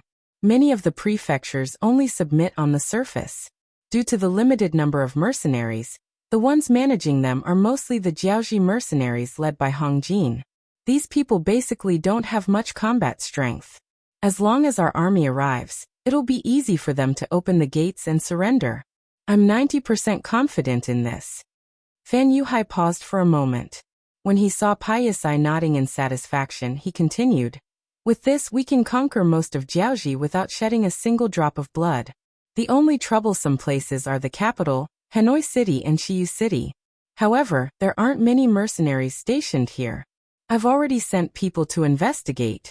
There are only 30 cold fronters, 800 auxiliary soldiers, and less than 2,000 temporary auxiliary soldiers. As long as we use the right method, the probability of eliminating them is at least 80%. The right method? What kind of method? King Pa Yisai asked curiously. Your Majesty, you should know that Hanoi City is currently selling all kinds of goods through trade, right? Then, as long as we dress up as a group of merchants and enter Hanoi Prefecture first, we can take them by surprise and kill them. How can a mere 2,000 mercenaries be a match for us? When that happens, not only can we eliminate them, we can also obtain the most advanced firearms in their hands. After studying them, why can't we have an elite army with advanced firearms? If he could master these guns, he would have the ability to face the mercenary army head-on. Not to mention, we also have other methods to prevent them from attacking us. Seeing how confident Fan Yuhai was, Pa Yisai was tempted. What other methods are there? Your Majesty, when the mercenaries first entered Jiaoxi, they tried to confuse us with negotiations. For that, we paid the price of 20,000 Han civilians and delayed the war by 10 days. I have never understood this matter. Could it be that the mercenaries really care about the lives of the Han people? In fact, when I sent someone to investigate, the news that came back confirmed my thoughts. In every city of Jiaoxi that was conquered, the status of the Han people there became much higher. Is there such a thing? It was the first time Pa Yisai had heard of this. Of course, this did not mean that their intelligence agencies were blind and deaf. It was just that in that era, the people in power valued their own interests more. How many people took the common people seriously?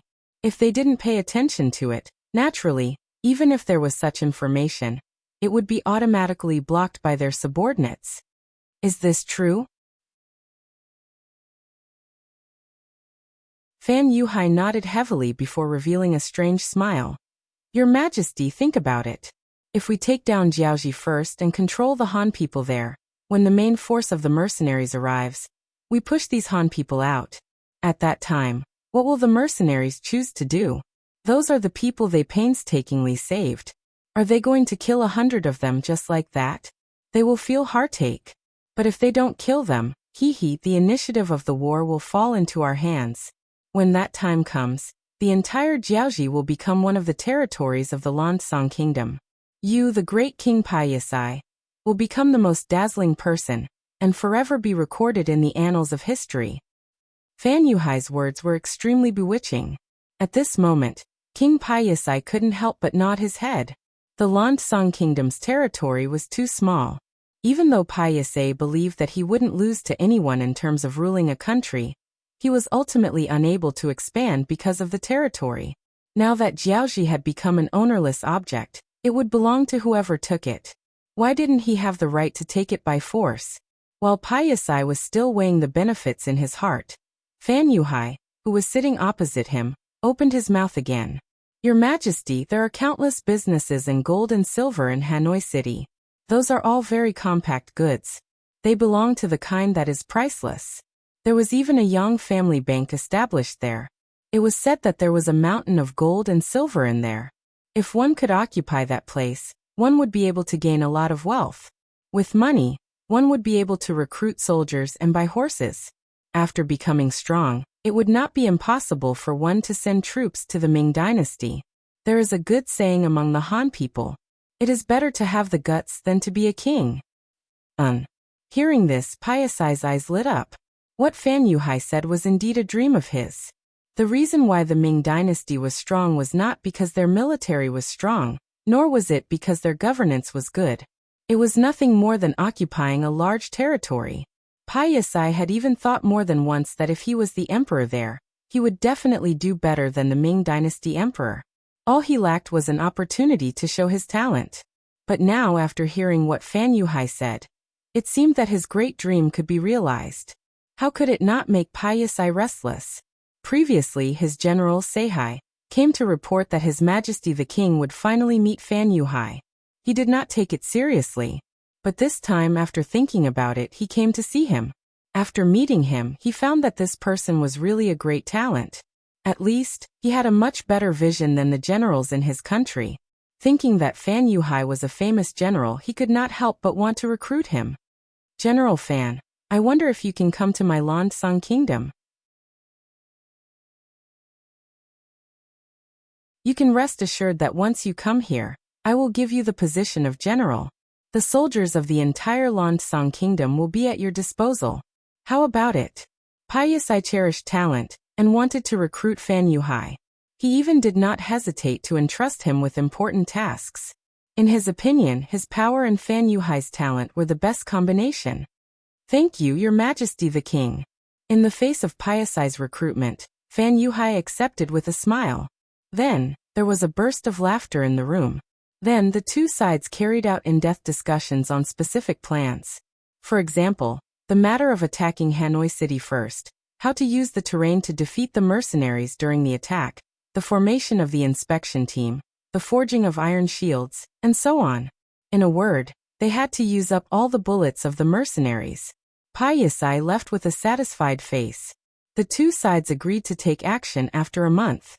The reason why they chose this time was because they needed to constantly send spies to Hanoi City to cooperate with the mercenaries. And this required time to operate. In the room, a black shadow walked out from the dark. This person was not tall and had a very ordinary appearance. However, his eyes flashed with light, giving people a very dangerous feeling. General, why did you agree to join the Lansang Kingdom? As soon as this person appeared, he revealed a trace of murderous intent. Even when he looked at Fan Yuhai, his eyes were also in a state of interrogation. Sigh. Fan Yuhai sighed, knowing that he had been misunderstood. He hurriedly explained, Brother Min, you've misunderstood. Why would I want to join the Landsong kingdom? Isn't this to reduce the other party's vigilance? You know that I have received the favor of King Li. Even if I die, I will be a citizen of Jiaoji. This will not change. The person called Brother Min was full name Li Min. He was the adopted son of King Li of Jiaoji. It was said that he was picked up from the deep mountains and forests when he was hunting. This person had been with beasts since young. When he was first seen, he was still drinking wolf milk. Such a person with a wild heart was given special training after being adopted by Li. He was very powerful. A while ago, he went out to find the elixir of immortality for Li. That was how he escaped the attack of the mercenaries. After receiving the news and returning, he could not find his adoptive father.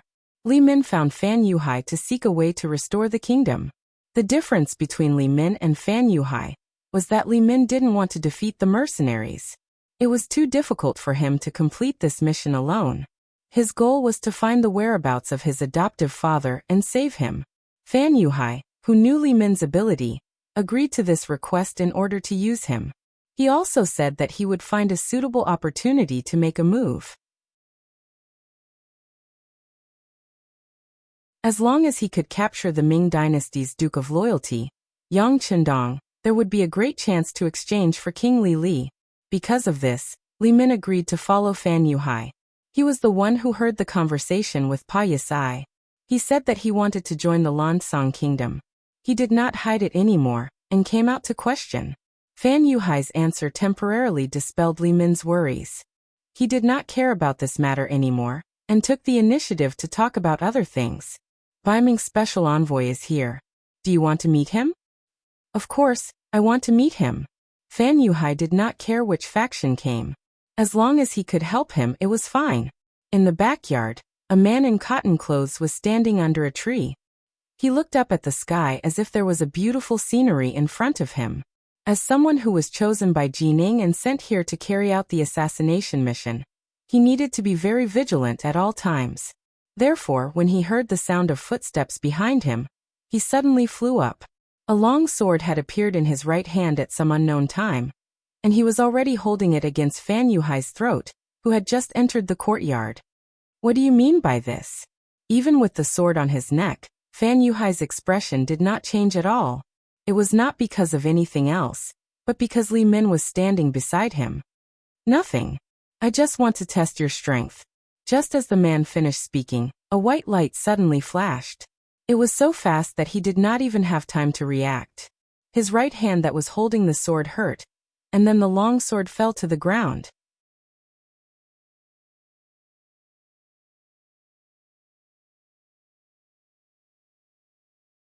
Chapter 560. Needless to say, it was Li Min who attacked. After he swung his sword, he solved the crisis and even injured the Bai Ming envoy. Then, he said coldly, "You want to test other people's strength with just this little bit of skill? Save it." Okay.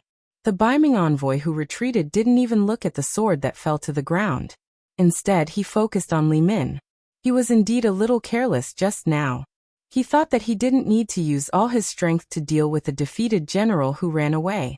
But now, it seemed that the other party was indeed capable, since he could escape from the mercenaries. Very good, you've successfully angered me. I hope you can perform as well as you did just now. The Northern Ming envoy's gaze became much more solemn. A wave of killing intent even uncontrollably exuded from his body, crazily sweeping out like a whirlwind with him as the center. This was a strong murderous aura that could only be produced after killing a lot of people. If it was an ordinary person, just this murderous aura alone would make them tremble and lose their morale. Unfortunately, Fan Yuhai had led troops for many years and killed countless people on the battlefield. Naturally, murderous aura was useless against him. As for Li Min, he had been with beasts since he was very young, and was used to life and death. This murderous aura didn't affect him much. After releasing his murderous aura, the Bai Ming envoy suddenly had a long sword in his hand. This was why he was so powerful. He had a total of 13 swords on his body. Therefore, the people in Jianghu gave him the nickname of 13 Swords. With a sword in hand, the Bai Ming envoy rushed toward Li Min with a heroic spirit. Compared to intimidating Fan Yuhai, He preferred this powerful and cold murderous aura that gave him the same feeling. Ding ding dang dang. The saber and the sword kept colliding in the small courtyard, creating a series of noises. The noises attracted the attention of Fan Yuhai's personal guards. A group of 100 people quickly surrounded the small courtyard and pointed their spears at the two people in the courtyard. Regardless of whether it was Li Min, who had been hiding in the dark, or the Northern Ming special envoy, who had good swordsmanship and a murderous aura, these personal guards did not recognize them. Their duty was to protect the general's safety, and they would definitely not allow anyone to threaten Fan Yuhai. With the appearance of the personal guard, Fan Yuhai's face flashed with an unknown smile. He had an idea in his heart. He wanted to test the weight of these two people because he already had a good plan in his heart. Whether or not it would succeed would depend on the ability of the executor. Surround them to say, capture them. After spitting out a few simple words, the 100 personal guards had already picked out 6 10-man teams and rushed towards the two top-notch assassins.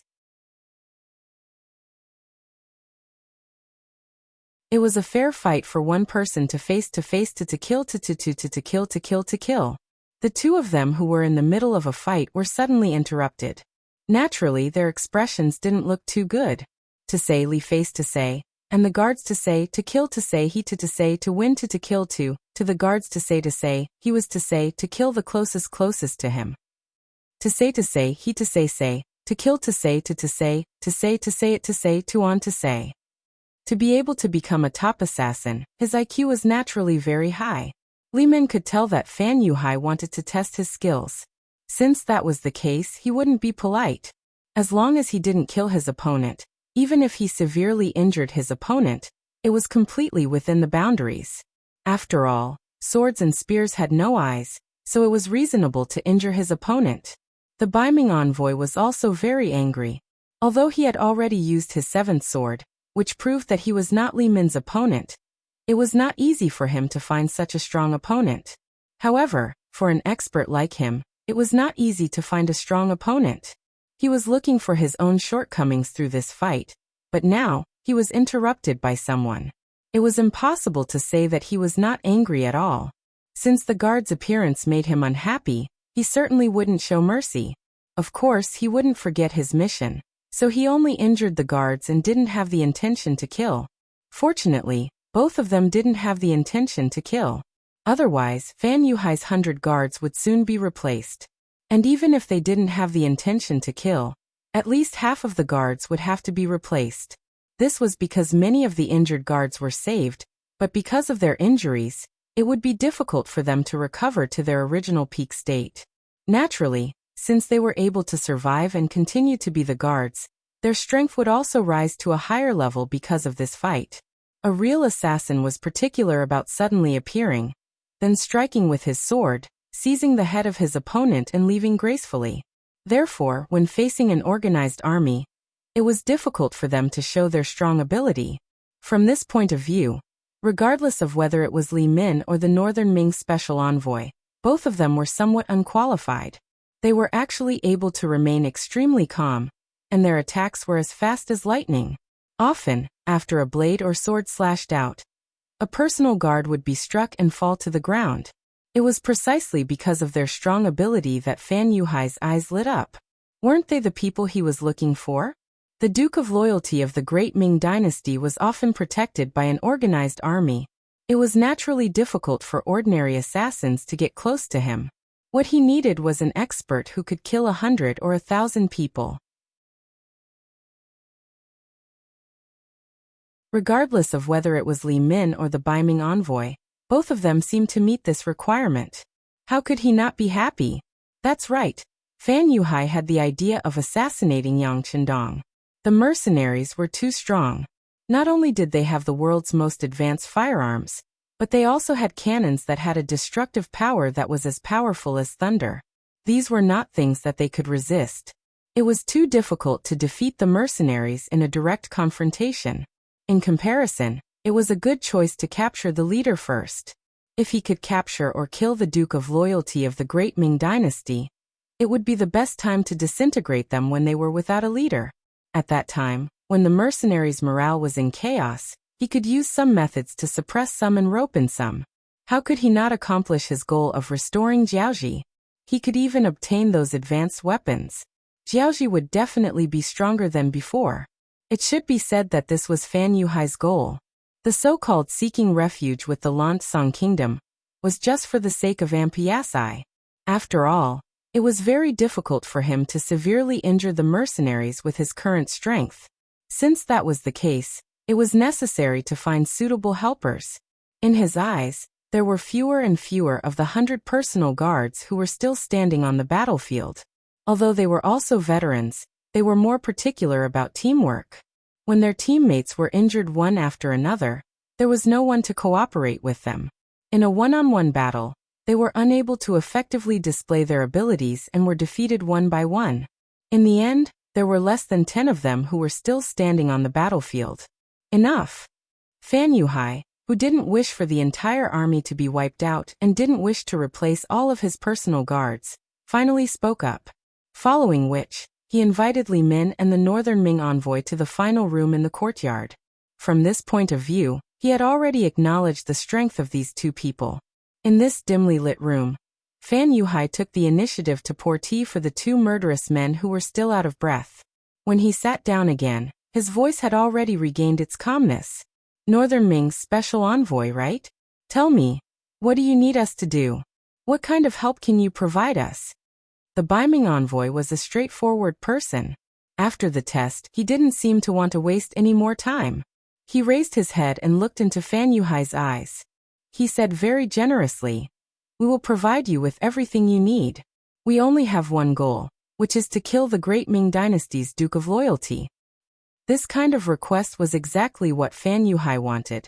Fan Yuhai could not help but feel happy, but he did not show it on his face. He first looked at Li Min. This person naturally wanted to save King Lily, so he nodded in agreement. Fan Yuhai then looked at the Baiming envoy again. "But how should I address you?" "Shen Kuan." "Brother Shen, this matter is very important. We need to plan it carefully. Do you have a specific plan?" Fan Yuhai asked in a consulting tone. "The plan is up to you. You just need to give me a suitable opportunity to send me to the Duke of Loyalty. With my methods, you should believe that no one can stop me in close combat," Shen Kuan said very heroically and confidently, as if he was the most arrogant person in the world. Unfortunately, just as he finished speaking, Li Min's voice sounded. "I don't think highly of your strength." Hearing someone doubt him, even if this person was Li Min, who was stronger than him, Shen Kuan's eyes still revealed a very angry expression. Li Min was unmoved, but what she said next made Shen Kuan's expression soften. He even had to nod in agreement. "I don't think highly of your individual strength, but if you can cooperate with me, I think it will be foolproof." "Okay, I agree. We can work together," Shen Kuan said decisively. For a moment, the three of them couldn't help but laugh loudly. It was as if Yang Chendong only had half his life left and could be taken away by them at any time. Yang Chendong didn't know everything that happened in this remote town.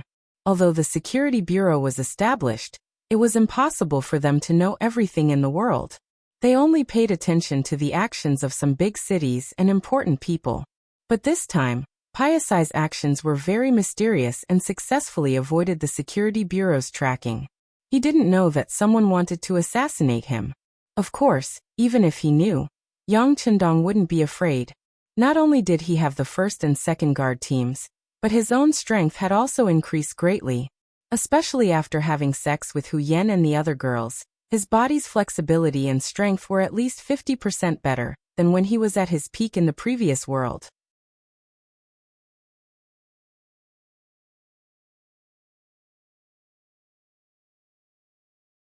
Chapter 561. He couldn't understand how his body could be developed to such an extent, and could only attribute it to the benefits of transmigrating. While his own strength was increasing, after he took down the number 1 Shang clan, he returned to Crimson City and walked around the various factories. While he was inspecting, he was also using his warehouse to create miracles. Since he had already become a legend, and the commoners already had the impression that he was a god, Yang Chendong didn't mind doing more exciting things. For example, After he dismissed everyone at the power plant, Wuxia and the rest discovered all sorts of never-before-seen generators the next morning. For example, after spending a night at the steel factory, after spending a night at the military factory, after spending a night at the factory, after spending a night there, Wuxia and the rest discovered various armored vehicles and 63 amphibious tanks. Everyone was dumbfounded by the miracles created by Yang Chendong. Often after seeing these things, their first feeling was to kneel on the ground and shout that the gods had shown their spirit. However, no one asked Yang Chendong what was going on. This was a question that couldn't be answered. Fortunately, under the feudal society, people's thoughts were too restricted. Few people would ask why when something happened. Furthermore, these miraculous things were only known to a few higher-ups in the various factories, and their influence was still very limited. Moreover, these people were usually immersed in the process of research and learning, so no one would find trouble with Yang Chendong. He stayed in Crimson City for 2 months and spent the new year of 1452 with Hu Yan and the other 2 girls in the palace. The fireworks and firecrackers in the Crimson City Plaza attracted the attention of millions of people outside the city. The current population of Crimson City was already saturated. Out of the 4.5 million commoners from the southern Ming dynasty, 500,000 of them had already entered the various factories in the city after being selected and vetted. The rest had either been arranged into various training schools or allocated to a sizable amount of land. Each and every one of them was living a wonderful life of hope that they had never imagined before. It was also on this night that Yang Chendong and the 3 girls slept together. Only when the sun was about to rise did the 6th young master let the 3 women go, full of vigor. Hu Yan and the others naturally lay on the bed, unwilling to move. At this moment, they began to think about the idea that they had been thinking about before. They should find a few more sisters, otherwise, they would die of exhaustion on this matter sooner or later. After New Year's Day, Crimson City showed a flourishing state of development. With sufficient manpower, the factories went all out. Whether it was quantity or quality, there was a certain increase. With Yang Chendong's help, there were many new things. Gold and silver flowed like water into the Red Nest City's warehouse. Yu Qian was so happy that his face turned red. Tian Tian was as sweet as honey. Although he didn't care about money or grain when he was in the Great Ming Dynasty, he still roughly knew how much money there was in the national treasury. How could there be such a rich and abundant city like Crimson City? With money, it was naturally easier to do things. Yu Qian felt that he could speak with more confidence, and his back was stiffer. Everything was on the right track. More and more Han people were beginning to adapt to life here. More and more educated youths were learning and becoming stronger every day. Just as another wave of people was about to join the army, Yang Chendong led the 2nd and 3rd regiments of the Cold Front Army, as well as the 20 auxiliary battalions, and left the island. The new year was coming, and he was about to embark on another expedition. Vietnam, Hanoi City, the former capital of Jiaoxi. At this moment, it was shrouded in dark clouds. In 2 months, Fan Yuhai and the Lansang Kingdom had made all the preparations. When the last caravan entered Hanoi City, the total number of soldiers hidden in the city had reached 5,000. In fact, there were only about 2,000 mercenaries in the city, plus about 10,000 Jiaoxi mercenaries. However, the entire population of Hanoi City was over 200,000. In comparison, a ratio of 20 to 1 was more than enough. However, under the enemy's preparations, this number was obviously not enough. At least, it gave Fan Yuhai and the general of the Lansang Kingdom, Saishi, such a feeling. Saishi was one of the most powerful generals in the Lansang Kingdom.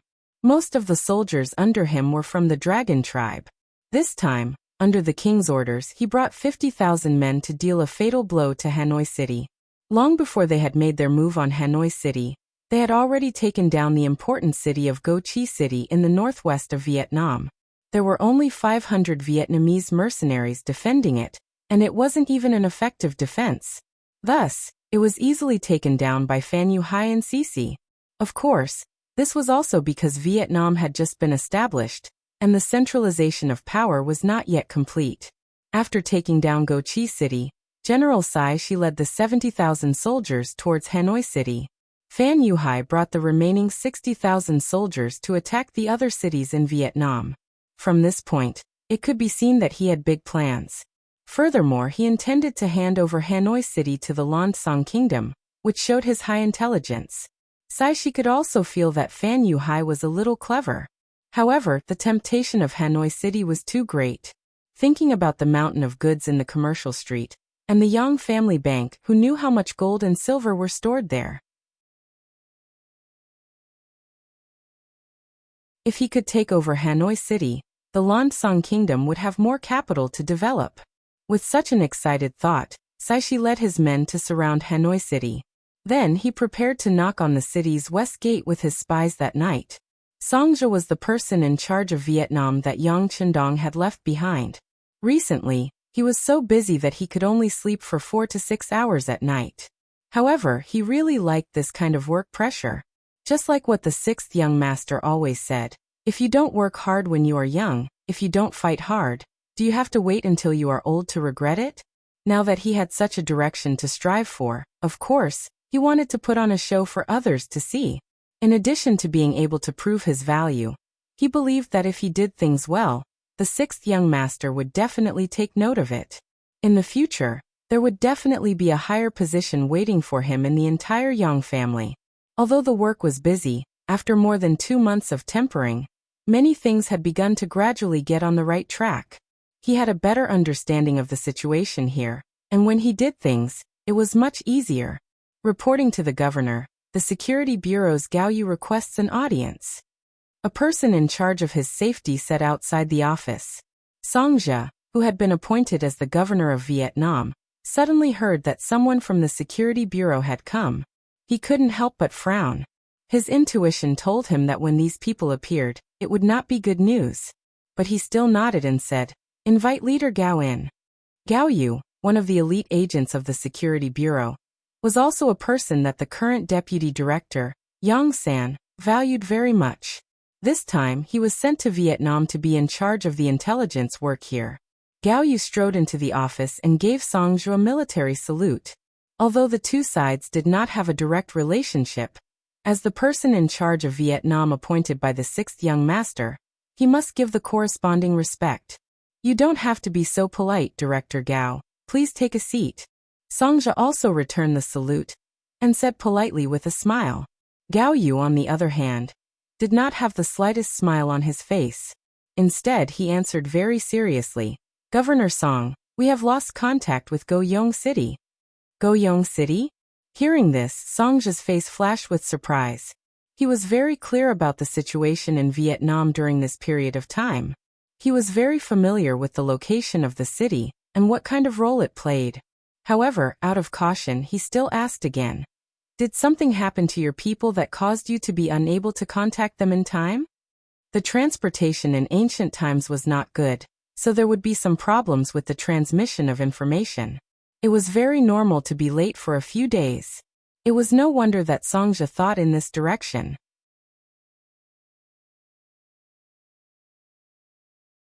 Gao Yu, on the other hand, shook his head with certainty. "That won't happen. When we send messages, we use 2 people and 2 lines. They don't overlap. Even if something happens to one of them, the other will definitely bring the news over.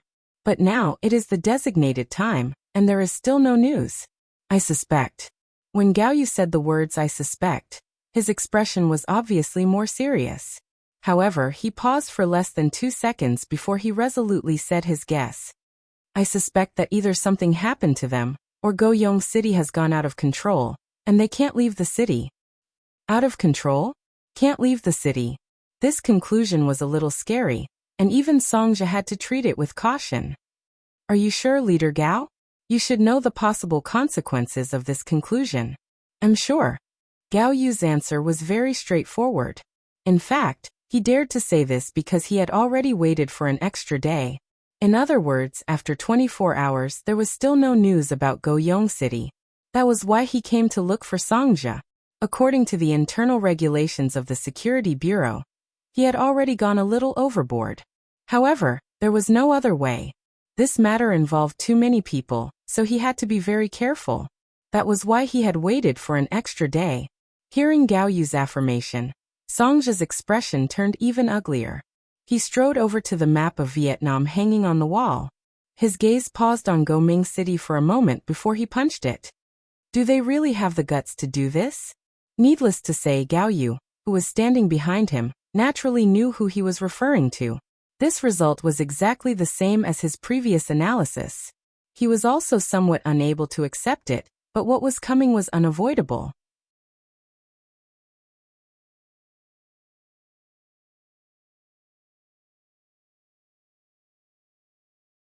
Chapter 562. Bang Bang Bang. While Gao Yu was still accepting this fact in his heart, a few gunshots suddenly rang out in the dark night outside. What's going on? Songjia and Gao Yu shouted at the same time. Governor, the gunshots are coming from the west gate. It seems like it's coming from the city. Lung Feng, who was guarding the door, had good eyesight. When the gunshots were heard, he ran out to the street and found the source of the gunshots with his keen eyesight and judgment. The gunshots were getting louder and louder, showing no signs of slowing down. Songjia and Gao Yu looked at each other and knew that the worst situation had come. Leader Gao, judging from the gunshots, there are a lot of enemies. We need to prepare for the worst. Songjia quickly calmed down. There was nothing to be afraid of. I understand. I will immediately bring the radio box here and contact the outside. How could Gao Yu not know how critical the situation was right now? Since the enemy had chosen to make a move on their mercenaries, the other 3 city gates must have been sealed off as well. It would be impossible to rely on people to ask for help from outside. Thank you, Leader Gao. Songjia nodded seriously. Only a few people knew about the existence of a radio station in Hanoi City. It was one of the secret weapons that Yang Chendong had prepared for them before he left. Because there was no electricity in the city, in order to prevent the radio from running out of battery, Yang Chendong had specifically ordered that it should not be used unless it was a major incident. Even if they wanted to use it, they needed to get the approval of both the governor and the security bureau. It seemed that now was the critical moment to use it. Gao Yu turned and left the office. Songjia hesitated for a moment and then said to Lung Feng, "Go and get platoon leader Lu and General Hong Jin." Not long after, the platoon leader of the Lung Feng platoon, Lu Jian, and the Vietnamese mercenary general, Hong Jin, appeared in the governor's office. When they arrived, they saw Songjia and another man busily working on something. Knowing that the two had arrived, Songjia walked out of the office and looked at Hong Jin. What's the situation outside? Reporting to Governor Song, after the west gate was breached, the south gate was also lost. Our troops are currently fighting with the enemy while retreating into the city. There are too many enemies and it's dark. We're not prepared. Hong Jin lowered his head as he spoke, his face full of guilt. Of the 3 generals of the Vietnamese mercenaries, Nguyen Chun Ching and Chun Di were not in the city, so he was in charge of commanding the Vietnamese mercenaries. Under his efforts, the 4 city gates that were originally guarded by the auxiliary barracks were now handed over to them. This trust made him extremely touched. Just as he was thinking of performing well, who would have thought that the enemy would suddenly appear? In addition, there were actually traitors among his soldiers. This caught him off guard and caused him to lose 2 city gates in a row. Hong Jin wanted to die. The city had been breached, and he was the person in charge. How could he still be trusted and used by the mercenaries? Seeing Hong Jin's grievance and self-blame, Songjia sighed. He was angry at Hong Jin's uselessness, but what was the use of scolding him now? It would only make the morale of the troops more unstable. Once Hong Jin was pushed into the enemy's camp, it would only help the enemy's strength. All right, this governor knows about this matter. Let's think about how to take the blame and defend the city first. How about this? You immediately bring your men to stop the enemy from entering the city. You don't have to force them out, but you have to at least slow them down. Do you understand? He was not scolded, and his military power was not taken away. Instead, he was given a chance to take the blame. Hong Jin was touched, and his body tensed up as he said, "Governor, please rest assured. As long as I, Hong Jin, am still breathing, I will not let them get here so quickly." "Good, if you can defend until dawn, I'll give you a merit." Songja nodded and patted Hong Jin's shoulder confidently. He had a look that said, "I believe in you, go ahead and do it." The so-called defense until dawn meant that they had to defend the business district and not be attacked before dawn. This was because the provincial office, the Yang family's bank, and the most profitable shops were all gathered in this area. As long as there were no problems here, even if Hanoi City was surrounded, the loss would not be too great. Hong Jin went out with a solemn expression, leaving the platoon leader of the Lung Front platoon, Lu Jian. He started as an auxiliary soldier, step by step until today. He had also been tested for loyalty. Now Lu Jian had completely grown up. His body stood there like a javelin, like a sharp sword that could be unsheathed at any time, giving off a cold, murderous aura. Platoon leader Lu, gather our soldiers and ask them to retreat. After that, go to the top floor of the watchtower. I'll wait for you. Songja did not need to be too courteous to Lu Jian, who was completely trustworthy.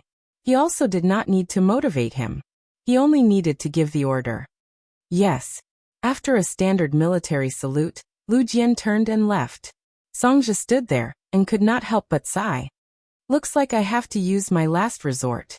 The so-called last resort was the top floor of the watchtower. This was another insurance that Yang Chendong left for Songja before he left. The watchtower was similar to the watchtowers during the anti-Japanese war. It was temporarily built with cement after Yang Chendong led the army to occupy Hanoi City. It was for the sake of better monitoring the surrounding environment and safety. However, others did not know that there were two 12.7mm heavy machine guns on the top floor of the watchtowers at the east and west ends of the business district. The full name was QJZ 8912, 7mm heavy machine gun. Theoretical firing rate, 450 to 600 rounds/minute. Effective range, 1,500 meters. It was a killing machine that the sixth young master left for Songja. Unless Erebus had poor vision, otherwise, once this machine gun was fired, no matter how many enemies came, they would only be courting death. This was the reason why Songja insisted that Hong Jin block the enemies outside until dawn. At this time, some people might ask, why not use artillery to attack? Songja quickly gave up on the idea. They were in the city, and if they used the cannons, they would inevitably hurt the civilians. These people had just become citizens of Vietnam, and they did not have a complete sense of belonging. Once the cannons were fired, the entire city would explode, and he would have to clean up the mess. More importantly, due to the destructive power of the artillery, there were only 2 of them in the unstable Vietnam region. Furthermore, there were not many shells, and they were mainly used to intimidate the enemy. If they were really used to kill the enemy, the scale was far from enough. The heavy machine gun was different. It could control its killing range and effectively kill the enemy within a certain distance. It was definitely a powerful weapon. Unfortunately, the ammunition for the machine gun could not be produced by the factory in Cheng City, so there were not many bullets. Therefore, unless it was absolutely necessary, Songja would not use this machine gun. Just as the battle cries from the west and south were incessant, a radio wave had already passed through the city and flew into the distance. On the surface, it seemed that the entire Hanoi city had been surrounded, and not a single person had escaped. However, the news had already spread far and wide. This was a radio station that should have appeared in the 18th century. It should be the second year after the invention of electricity. Because of the arrival of Yang Chendong, it was already used by the mercenaries. This was not only a secret. Even if it was announced, not many people would understand it. The news was transmitted over and over again, and it had already been repeated 4 times. Gao Yu, who was in charge of controlling the radio station, could not help but break out in cold sweat. Although he had learned how to operate this thing, this was the first time he had used it alone. Could anyone really accept it? He couldn't help but be worried. What if the other party didn't turn it on because they wanted to save power? Wouldn't his call be useless? Worse still, after a long period of use, who knew when the radio station would run out of power? If that happened, it would be no different from a piece of junk. Gao Yu was very nervous. He could not help but break out in cold sweat. He kept praying in his heart. Hurry up and receive it. Hurry up and receive it. At this moment, a fleet was sailing on the sea from the direction of Ryukyu Island towards Yunnan Province. The ship was moving at a moderate speed to avoid accidentally bumping into any huge rocks in the shallows. Although it was impossible under normal circumstances, considering that the sixth young master was in the fleet, they absolutely could not allow any accidents to happen. Therefore, the crew was especially careful, compared to the careful and cautious Navy crew. The more than 10,000 mercenaries on the ship were much more relaxed. Some of them had already gone to sleep, and some of them were sitting together playing poker or chess. When there was no war, they could relax appropriately. This was a combination of work and rest, and Yang Chendong had given special permission. Therefore, although it was late at night, there were still many soldiers who had not gone to sleep. Wang Shan was one of them. Originally, he was in charge of the radio station tonight. Compared with other radio stations, the one with Yang Chendong was on 24 hours a day. As for the problem of power supply, don't be ridiculous. With the sixth young master there, would the battery still be a problem? Because of his excellent performance in the radio training class, and because Wang Shan himself was very clever, he was chosen by Yang Chendong to be a telegraph correspondent. But when the radio station rarely transmitted any news, Wang Shan slowly stopped guarding it even when he was sleeping like before. Just like just now when he played do diju with his comrades for a while, he did not guard the radio station.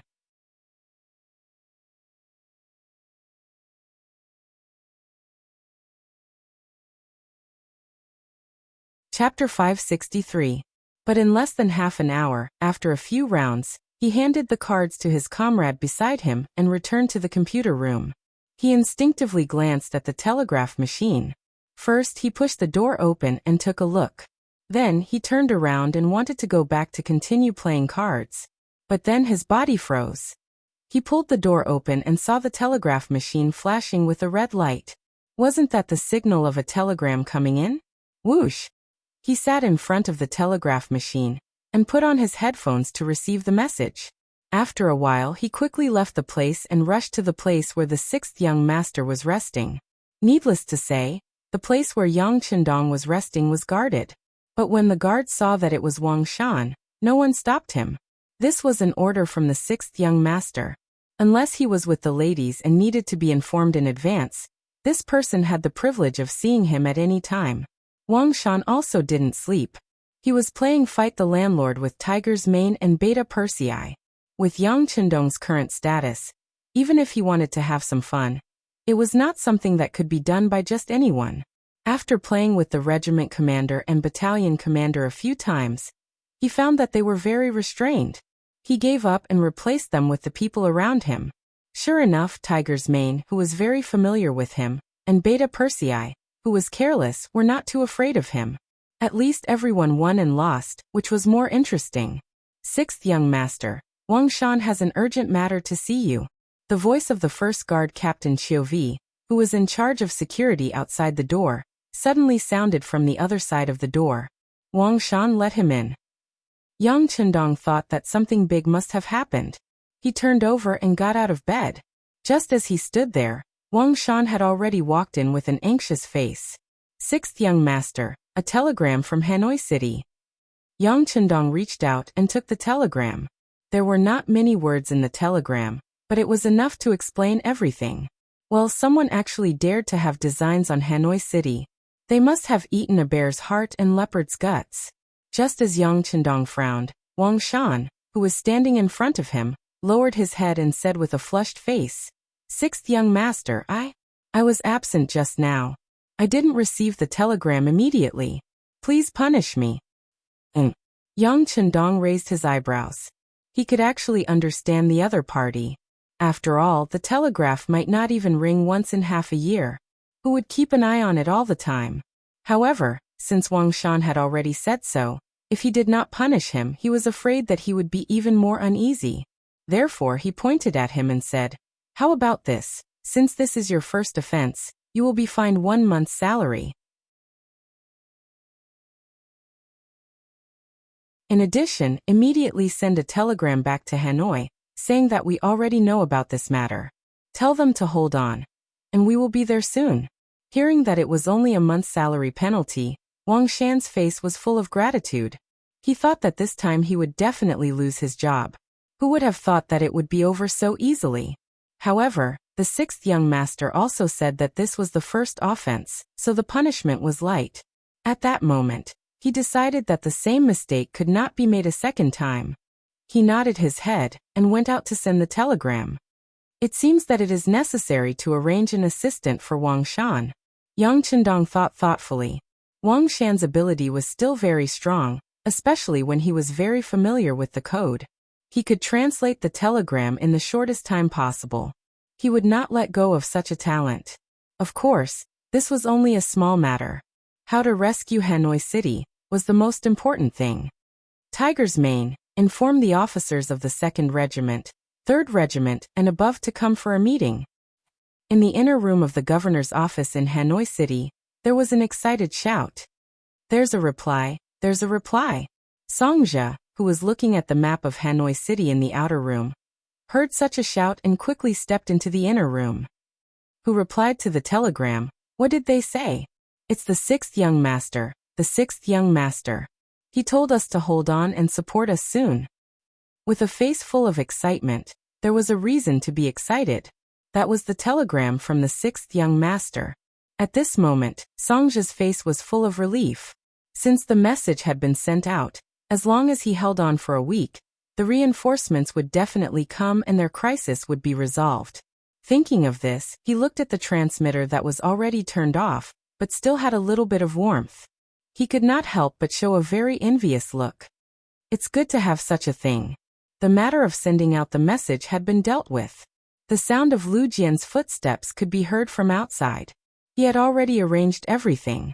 2 auxiliary battalions and 6 temporary auxiliary battalions, a total of more than 2,000 people, had retreated to the commercial street that was only about 5 miles away. They were also arranged in various places. If the enemy really broke through the watchtowers, they would be able to take action. It would not be a problem to take care of a few fish that escaped the net. After the matter was settled, Lu Jian came to the office and waited for Songjia's orders. "You came at the right time. Bring the cold front platoon, and follow me to the watchtower." After seeing Lu Jian, Songjia nodded confidently. After all, with external help, there was hope. All he needed to do was to hold on.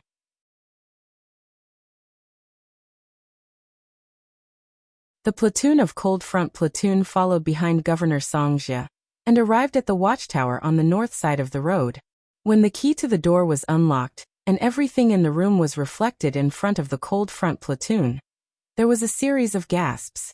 To be able to become a member of the elite Cold Front Platoon, one could be considered to have seen a lot. But everything in front of them still gave them a strong visual shock.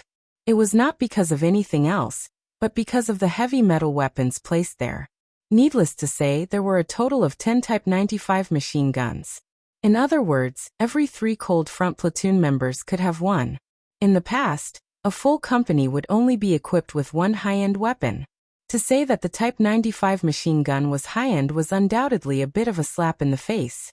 Looking at the heavy 12.7mm machine gun on the ground, just the body of the gun and the square buttstock gave off a very imposing feeling. In addition to the golden bullets neatly placed at the side, its lethality was not small. Well, all of this had exceeded the Cold Front Platoon's expectations. They could not wait to rush up and play with it and show off their skills. 10 squad machine guns, 2 12.7mm machine guns over here, and 2 over there. They are all yours now. Platoon leader Lu will be responsible for distributing them. I only have one request, and that is to not let the enemy rush into the business district. I'm not afraid to tell everyone that what happened here has already been reported to the 6th young master. It won't be long before our reinforcements arrive. Let me ask you, can you hold on?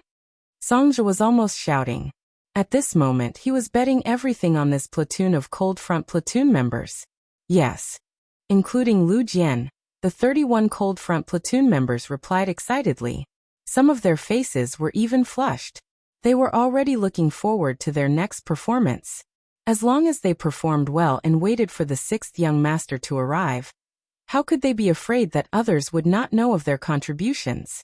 Good, since that's the case, everyone go prepare yourselves. I'm afraid that the enemy will appear at dawn. Take the time to rest and eat. Songja waved his hand. He did not say much about the following matters. He believed that the Cold Front platoon members should know what to do before the battle. They had to guard the two towers in the north and south for God knows how many days. Not only did they have to eat and rest, they even had to think about how to relieve themselves. Hanoi City West Gate. General Sai Shi had already led the army into Hanoi City. With the cooperation from both inside and outside, it was almost effortless to enter the city. The only regret was that when they entered the city, they encountered the patrolling mercenaries on the streets. The two sides had a short encounter, which alarmed the mercenaries in the city. When they wanted to take a step forward, the resistance became stronger. If they were discovered, then so be it. Initially, Sexy did not expect to be able to sneak into the city. After all, they had the advantage in numbers. Furthermore, they were in Hanoi City. Many of the citizens here had already submitted to the mercenaries. Sexy did not believe that they would still use those powerful cannons to kill them. If that was the case, many civilians would die. This would undoubtedly affect their newly built reputation. Presumably, this was not something that the enemy wanted to see. It was because of this mentality that the army was able to enter Hanoi City without fear. Reality proved that they had guessed correctly. The cannons did not sound at all. Without the suppression of the cannons, the Landsong army was like an arrow piercing through Hanoi City. In a short period of time, they even managed to break through the South Gate. It was at this time that they were met with a strong resistance, and their opponents were the Vietnamese mercenaries led by General Hong Jin. Hong Jin had already lost the city. Now he was commanding the battle with the mentality of redeeming himself. In order to complete Songja's order to defend the city until dawn, he was going all out. Not only did he send out all the mercenaries in his hands, he even sent out the 500 elite guards that he had imitated Cold Front platoon. In short, he was determined to complete Songja's orders at all costs. Under the orders of death, the Vietnamese mercenaries fought against their superior numbers. Cruel cold weapons battles took place in the streets and alleys. Knives, spears, swords, halberds, axes, hooks, forks, sticks, arrows, shields, anything that could be used, anything that could be imagined was brought out. Often, when two soldiers were fighting, one would slash at the other's body, while the other would stab at the other's abdomen. Fresh blood flowed out, and it was common for both sides to perish together. The moment the Vietnamese mercenaries showed signs of weakness due to their numbers, Hong Jin's 500 elite guards were sent out. They were all wielding thick steel knives, with deep blood grooves on them. Once such a weapon slashed someone, the wound would bleed nonstop and splatter in all directions.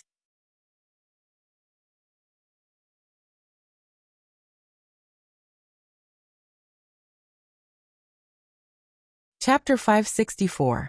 Time and time again, the number of his personal guards decreased. However, they were able to turn the tide of the battle and push back the Allied forces.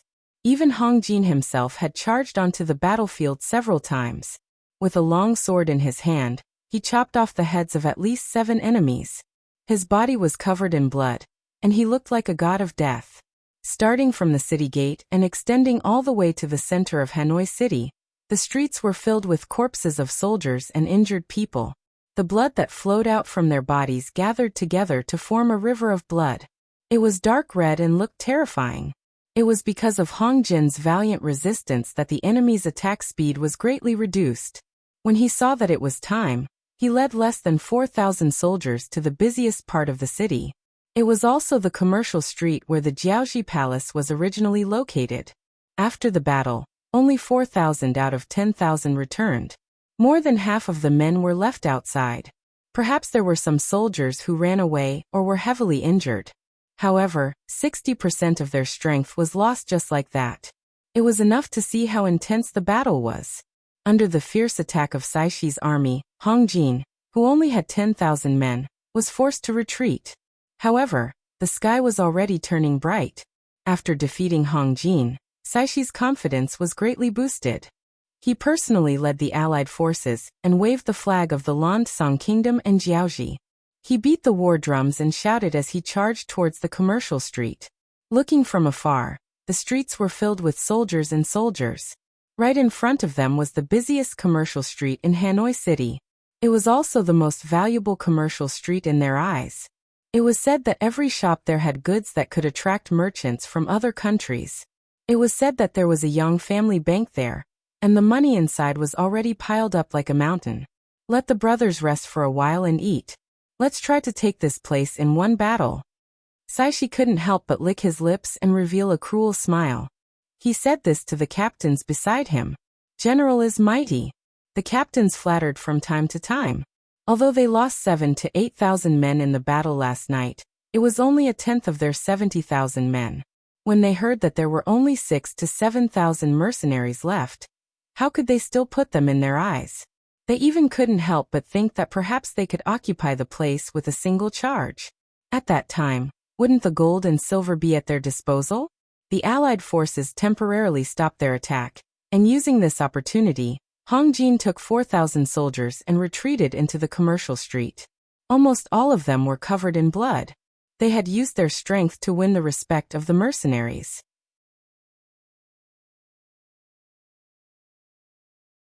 Send the prepared breakfast to them, and let them have a good rest. Songjia, who was standing on the watchtower, couldn't help but nod silently. He was satisfied with Hong Jin's performance this time. He believed that after this incident, the combat strength of these 4,000 people would rise to another level. Fortunately, although the commercial street was only 3 miles long, it was wide enough. Moreover, it was connected to the square of the palace, so there was enough space for these soldiers to refurbish. Now that the battle had reached this point, it was time for the real mercenaries to show their might. At 8 o'clock in the morning, when Songjia's watch pointed to this location, the Lansong Kingdom's army finally made their move. They knew where their advantage was, so when they made their move, they pushed forward from both the north and south sides of the commercial street. The soldiers of the Allied forces, who were wearing battle suits, used their shields to open the way. They tried their best to hide behind the shields, and began to move forward with heavy footsteps. Looking down from the watchtower, it gave off a feeling that a storm was coming. The workers of the Yangxia shops in the commercial street had all retreated to the palace, leaving behind only the auxiliary soldiers and temporary auxiliary soldiers. They were either holding Type 81 rifles in their hands or holding bows and arrows in their hands, panting heavily. However, without exception, everyone's eyes were filled with excitement and hot-bloodedness. They were all troops that had experienced the Battle of Jiaoji, and winning with a small number was a common occurrence in their eyes. However, when the battle intent approached, they couldn't help but feel excited. Some people's hands were still trembling. After all, this was considered a passive defense, which was rarely seen in the history of the mercenaries. On the north and south towers, there were only 15 cold vanguard soldiers in the first tower. If such a force was placed on the battlefield, it would not even cause a ripple. However, in this place they had undoubtedly become the absolute main force. Right now, countless soldiers on the streets were looking in their direction, treating them as the anchor of the sea, as the wind vane. On the north watchtower, Songjia slowly lowered the binoculars in front of his chest, and a serious expression appeared on his face. This time, the enemy had clearly come prepared. Not only were there iron shields at the front of the group, but there were also warlords at the back of the group. The purpose of the military commanders was to prevent the soldiers from retreating. From this point, it could be seen that they were prepared to be heavily injured by the muskets. Needless to say, this kind of enemy was somewhat scary. At the very least, they had the advantage in numbers. If they were to attack without regard for the consequences, it would be a bloody battle.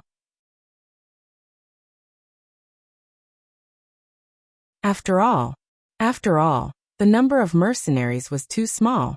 Only one cold vanguard platoon and 2 auxiliary battalions were armed with guns. He was a little worried, but when he thought about how the telegram had been sent out, and how the 6th young master should be here with reinforcements, he felt more confident. So what if they were few in number? Even if he was the only one left, he would fight until his last breath. A gentle breeze blew, bringing a chill to the January morning in Hanoi City. It seemed to be the sound of the war horn. The Allied army began to moving forward from the north and south. The pitch-black iron shields were like a black flood rushing at the front of the troops. Charge!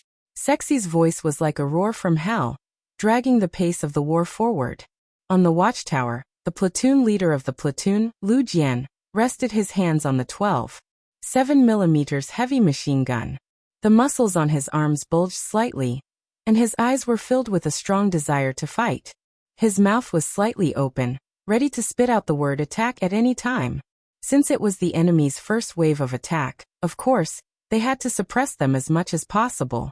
This was related to the morale of both sides. Even though the enemy was prepared, especially since the black iron shields were proven to be able to block bullets from afar, they had to put in a lot of effort to suppress the enemy's morale.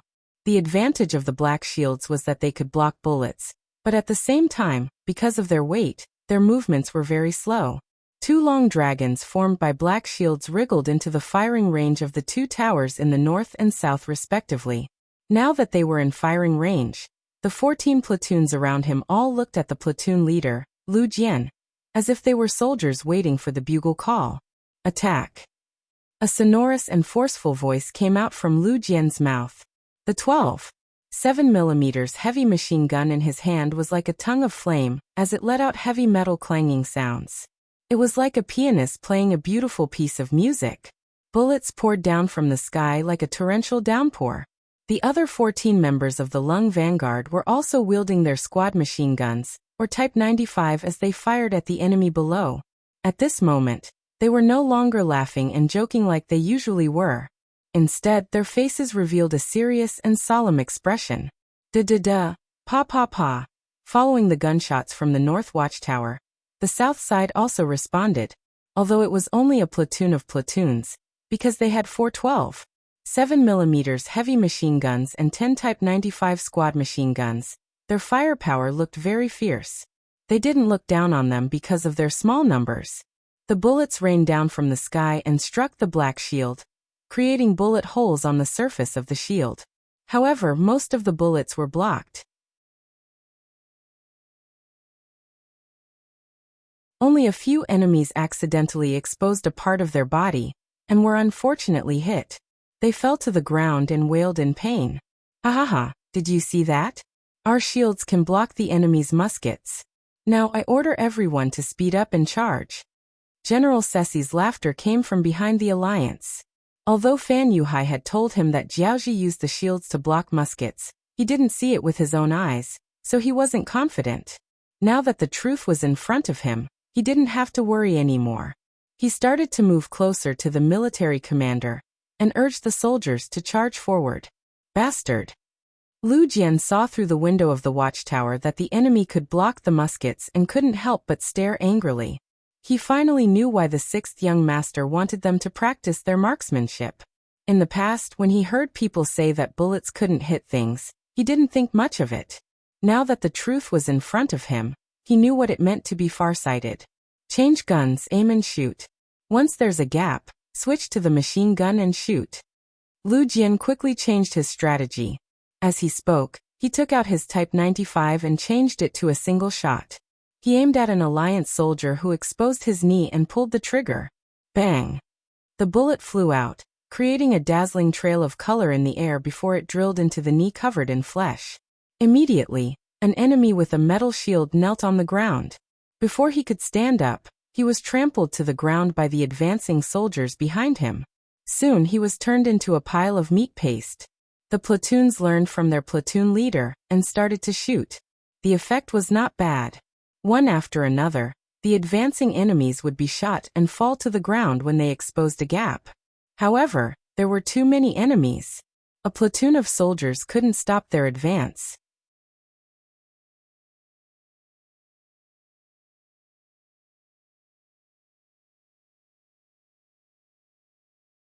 Chapter 565. More and more enemies walked past the 600-meter perimeter and began to enter the commercial street. The auxiliary soldiers who were lying in ambush on both sides of the street and in the shops began to fire. Because of the close distance, the grenades in their hands finally had room to be used. Once they threw the grenades into the crowd, it was as if a small earthquake had occurred. After that, a dozen or so enemies were blown to the ground. Speed up. Seeing that the vanguard army's losses were increasing, Sari rubbed his teeth and showed a pained expression. He ordered the troops to speed up the attack. As long as they rushed into the commercial street and obtained the qualifications to engage in close combat, their advantage in numbers would be maximized. The sound of gunfire continued. The archers of the 6 temporary auxiliary battalions also began to shoot arrows, trying their best to kill the enemies that rushed in. But because there were too many enemies, and with the military supervisor behind them, it was like the waves of the sea. More and more enemies rushed in. Not only that, but the enemy's archers also began to counterattack at close range. The auxiliary soldiers and temporary auxiliary soldiers began to suffer casualties. On the watchtower, Lu Jian watched all of this with a pair of blood-red eyes. Seeing that more and more enemies were appearing, he stretched out his hand and said, "Bring me the rocket launcher." He didn't use it before because the enemy was protected by iron shields, so the attack power would inevitably be reduced. Secondly, the distance was too far, so the power of the rocket launcher couldn't be maximized. But now that the enemy was right under his nose, he didn't have to think about these problems anymore. A 1-meter-long rocket launcher was handed to Lu Jian by a cold warrior. He carried it on his shoulder. Before firing, he said to the soldiers, "The opportunity is coming.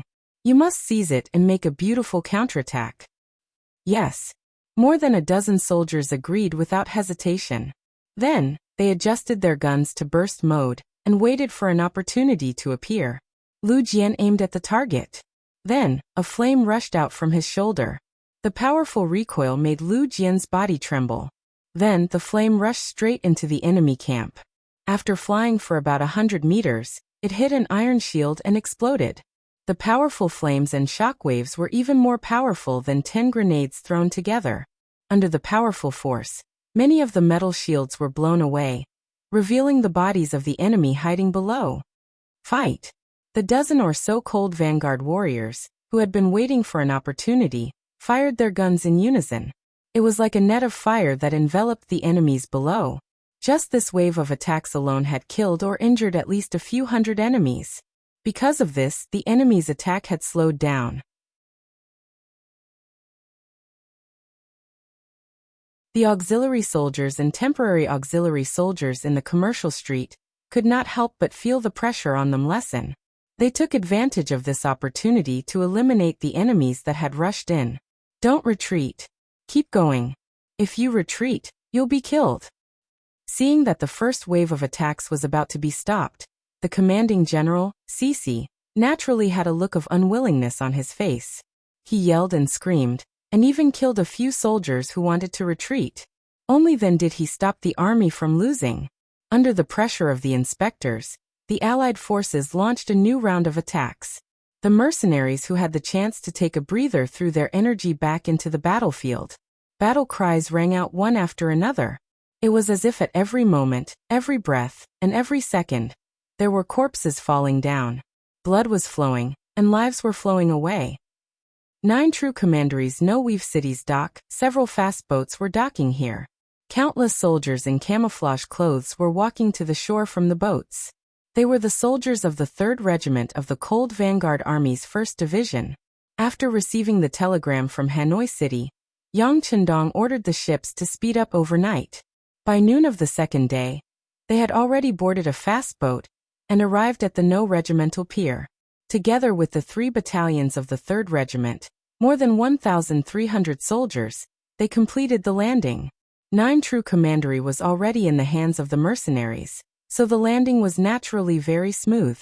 When Yang Chendong also got off the boat and came to land, he raised his hand and looked at the military watch on his wrist. The time was 11:30 in the afternoon. Hurry up and get off the boat, push the bicycle out, and hurry to Hanoi City. Yang Chendong said to Beta Persei, who was following him. Next, it was up to this loud voice to inform the whole regiment. Coincidentally, Yang Chendong was preparing to escort the newly produced goods from Crimson City to Hanoi City, when the news of the battle came from there. Since this was the case, of course he would not be polite. Since someone wanted to attack him, then the best way was to fight back with 10 times the strength. More than 1,000 bicycles were unloaded from the ship. Yang Chendong hopped onto one of the bicycles and rode straight to Hanoi City. The speed of a bicycle was generally about 20 kilometers per hour. If it was a young person riding it, the speed would be even faster. It was common for them to reach 30 kilometers per hour. Compared to the average speed of a warhorse, which was 12.5 kilometers per hour, it was still a bit faster. More than 1,000 people each rode a bicycle. After carrying guns and ammunition, they majestically went from Wuxia City to Hanoi City. It was only a straight-line distance of more than 800 li. They were confident that they could reach their destination in a little more than a day. At that time, they would be like divine soldiers descending from the sky and fiercely stabbing the enemy's back. In front of a commercial street in Hanoi City, although the sky was gradually getting dark, the flames of war still continued. From the morning until now, the battle had lasted for more than 10 hours. The streets were already filled with corpses, but the coalition forces still had no intention of stopping. Obviously, they wanted to take down this place in one go and did not want to give the mercenaries a chance to breathe. After more than 10 hours, the firepower of the mercenaries was not as fierce as before. Many of the auxiliary soldiers guarding the shops had their guns burned, so they had no choice but to put down their bayonets and give up their advantage of long-range combat to choose close combat. On the watchtower, the 30 soldiers of the cold front were already exhausted. When they had to continuously shoot from morning to night, it was actually a kind of torture and a test of physical strength and willpower. Quickly take a break, come and drink some hot soup. The provincial governor, Songjia, led a few young men into the watchtower and brought out the hot soup that had just been prepared. The moment the aroma wafted out, the throats of several soldiers could not help but squirm. Some of them even had their stomachs growling. From morning till now, they didn't even have the time to drink water, let alone eat anything. Now that the food was served, all of them instantly felt their stomachs rumbling with hunger. Lu Jian did not hesitate and quickly drank a bowl of soup. Although this kind of soup was not as filling as some staple foods, it was easy to digest and provided calories quickly. It was the most suitable food at the moment. After gulping down a mouthful of hot soup, Lu Jian breathed out a mouthful of hot air, and then asked with concern, "Governor Song, do the soldiers below have food?" "Yes, they all have food. Don't worry," Songjia said enthusiastically, then took the initiative to walk to a 12.7mm heavy machine gun. He looked at the enemies below who were still charging and fired a magazine of bullets. The effect wasn't very good. Most of them hit the iron shields that were raised high, but it still caused a number of injuries to the enemy. Below. What are the casualties of the soldiers below? After finishing the bowl of soup, Lu Jian picked up a Type 95 class machine gun and fired a row of bullets under the moonlight. Then his gaze fell on Songjia's body. Songjia was busy reloading the 12.7mm heavy machine gun. He did not even raise his head as he replied, "The situation is not good. In one day, more than 400 of our brothers were sacrificed and more than 300 were injured." Just from the fact that the number of casualties was more than the number of injuries, it could be seen that the auxiliary soldiers and temporary auxiliary soldiers were really fighting with their lives on the line. It could be imagined that most of the injured brothers would not be able to fight anymore. Otherwise, even if they were to die on the battlefield, they would not retreat because of their injuries. There were a total of 8 battalions of auxiliary soldiers and temporary auxiliary soldiers. In just one day, the casualties reached a quarter of them. From this, it could be seen how fierce and cruel the battle was. Even though Lu Jian was already mentally prepared, when he heard this answer, he could not help but be stunned. Then he suddenly stomped his feet. These Lansong people should be stabbed 1,000 times. When the 6th young master arrives, we must teach them a lesson. That's right. Not only must we teach them a lesson, we must also destroy their country like we did to Jiaoji, Songjia said hatefully. Originally, the situation in Yunnan province was getting better day by day, especially in Hanoi City. If it continued to develop like this, it would not be long before it became a bustling city. But in this battle, who knows how many things were destroyed? It would take at least 2 to 3 months to recover. Seeing his political achievements being destroyed like this, as the highest-ranking officer here, Songji's anger was obviously bigger than anyone else. But it was too early to say these things. They must first hold on until the sixth young master arrived with reinforcements. Once this place was attacked by the enemy, they would only die. Then wouldn't it be unnecessary to talk about the future? Governor Song, how long will it take for the sixth young master's reinforcements to arrive? Lu Jian changed the question.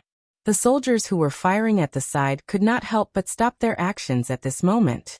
It was obvious that they were also concerned about this matter. Songji did not know that Yang Qindong received the telegram on the ship, nor did he know about the appearance of the bicycle. His expression turned ugly. I estimate that the sixth young master will arrive with reinforcements in about 10 days. Previously, he said about 7 days to stabilize the morale of the soldiers. But now that he was facing the most elite soldiers of the cold front, there was no need to hide anything. In fact, he had to be honest and let them prepare for a long battle. You're tuning in to the Li Mei's Wuxia Whispers YouTube channel. We're so grateful for your support, and don't forget to subscribe to join us on this incredible journey through captivating stories. Your generosity through donations truly makes a world of difference, as it's the primary source of revenue that allows me to expand and enhance this channel for you. Thank you from the bottom of my heart for being a part of this adventure.